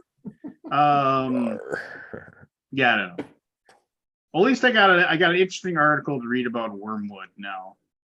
And if you don't want to read it, I shot a video just reading it to you and commenting about it. Well, How long is the video? It's like 40 minutes. It's a long read. Jeez. Like, I was reading it, so I was dying to. Well, I was also, of course, was commenting on everything because yeah, it's a segment I think I'm gonna start doing, like some weird live streams where I just cover some of the board game tabletop news, like the controversial Twitter of the day. Because I find myself watching some of those style videos where it's just somebody in front of a camera just trying to be entertaining, talking about whatever the hell the nerd news is, and I'm like, I could do that. You could do that. Yeah. You can do it. You can do it. But I mean, how often is there anything of that? Yeah, there's not much ours. You dig. Well, it doesn't always have to be negative too. It could be anything. It could be anything. Con season's coming up. I already may have something there. There's always something going on during cons. Yeah. Interesting. Interesting. Is this video still available or no? What video? This Wormwood video. Nah, they took it. No, they took it down. All right. I did a live stream where I literally watched the video if you'd like to see the video. Like, I comment on it, but I think that's the only way you'll actually be able to see the video. Okay. Yeah, it's 34 minutes, and I watched the 15-minute video because it's nuts. Like, they have their lawyer on there, and they're like, it's Hours Game Corner. Let's see. No, I can put it in chat since now I'm not just messaging nothing but Lance. Yeah, they took it down pretty promptly, so I'm glad I got that up still. They're like, geez, that was a bad decision. You know what? I might do one of those segments after I get off We need here. a new lawyer. Ooh, I liked everybody there except for this guy. yeah, and I also appreciated one of the people that commented on it. I think they were transgender, and I think they were worried they were gonna get like blasted by a lot of fucking internet psychos or whatever if they posted their first and last name, but they still wanted to post, so they posted their first name so that obviously the people at the company would still get the slap in the face and know exactly who the slap was from. Like I love that bit. Like, oh, I took glee in reading it because it's just No, I you- did. I enjoyed it. And yeah. It's fun watching buildings burn sometime. And especially if the building deserves to burn, you know, if half of the things that were there were true, which I have no reason to doubt it, you know, Right. because it's not he said, she said, it's he said, she said, she said, she said, she said. There's a couple, you know, just so much. Like they talked about how the guy stepped down as the president of the company for like a month or something to like dodge a controversy pretty much, and then was just back in and just Yeah. it's That's very pretty well written normal, right? article. I compared it to Vince McMahon. WWE had those sexual assault allegations. Oh, He was did like, he? I'm retired, I'm out. And then he's I'm back. out. He's back I did not know for that. like 3 months. Well, I mean, because supposedly the way he did it was because they're working To for sell Vince it. McMahon. Yeah, to Yeah. sell it supposedly, but you know, no sale has happened. however. Well, yeah, because Vince McMahon puts butts in the seats. You know, just totally. Everybody wants to see the great work he's doing with Austin Theory. You know, just yeah. Yeah.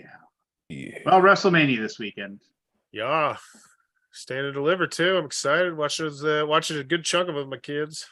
So, because nobody else will know what we're talking about, does Cody take it? He takes it. Well, Roman Reigns. everybody says it has to happen, right? But I mean, I could see them not doing it, you know, because everybody expects it to happen.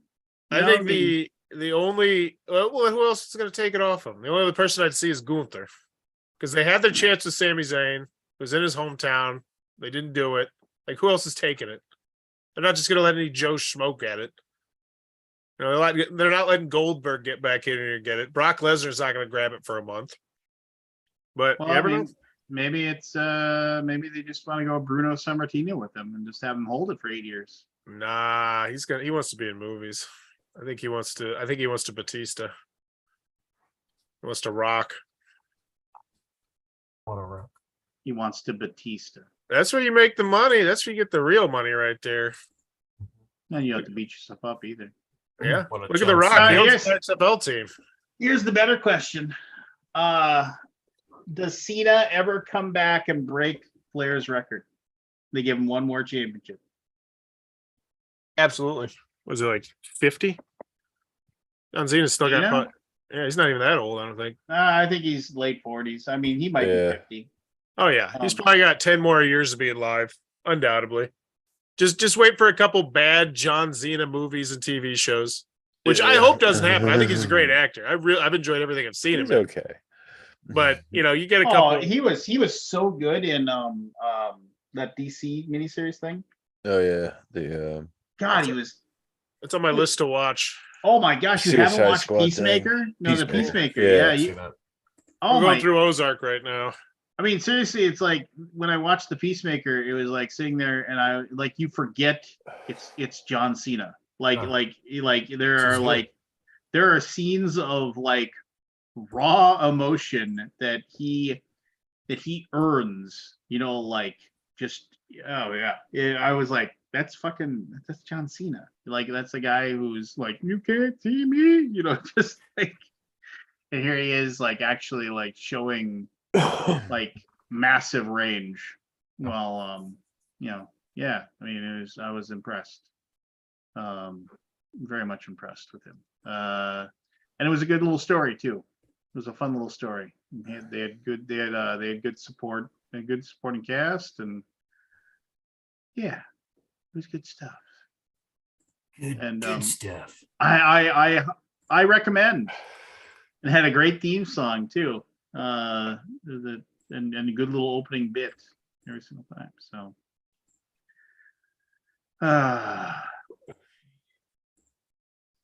well, I hate everything.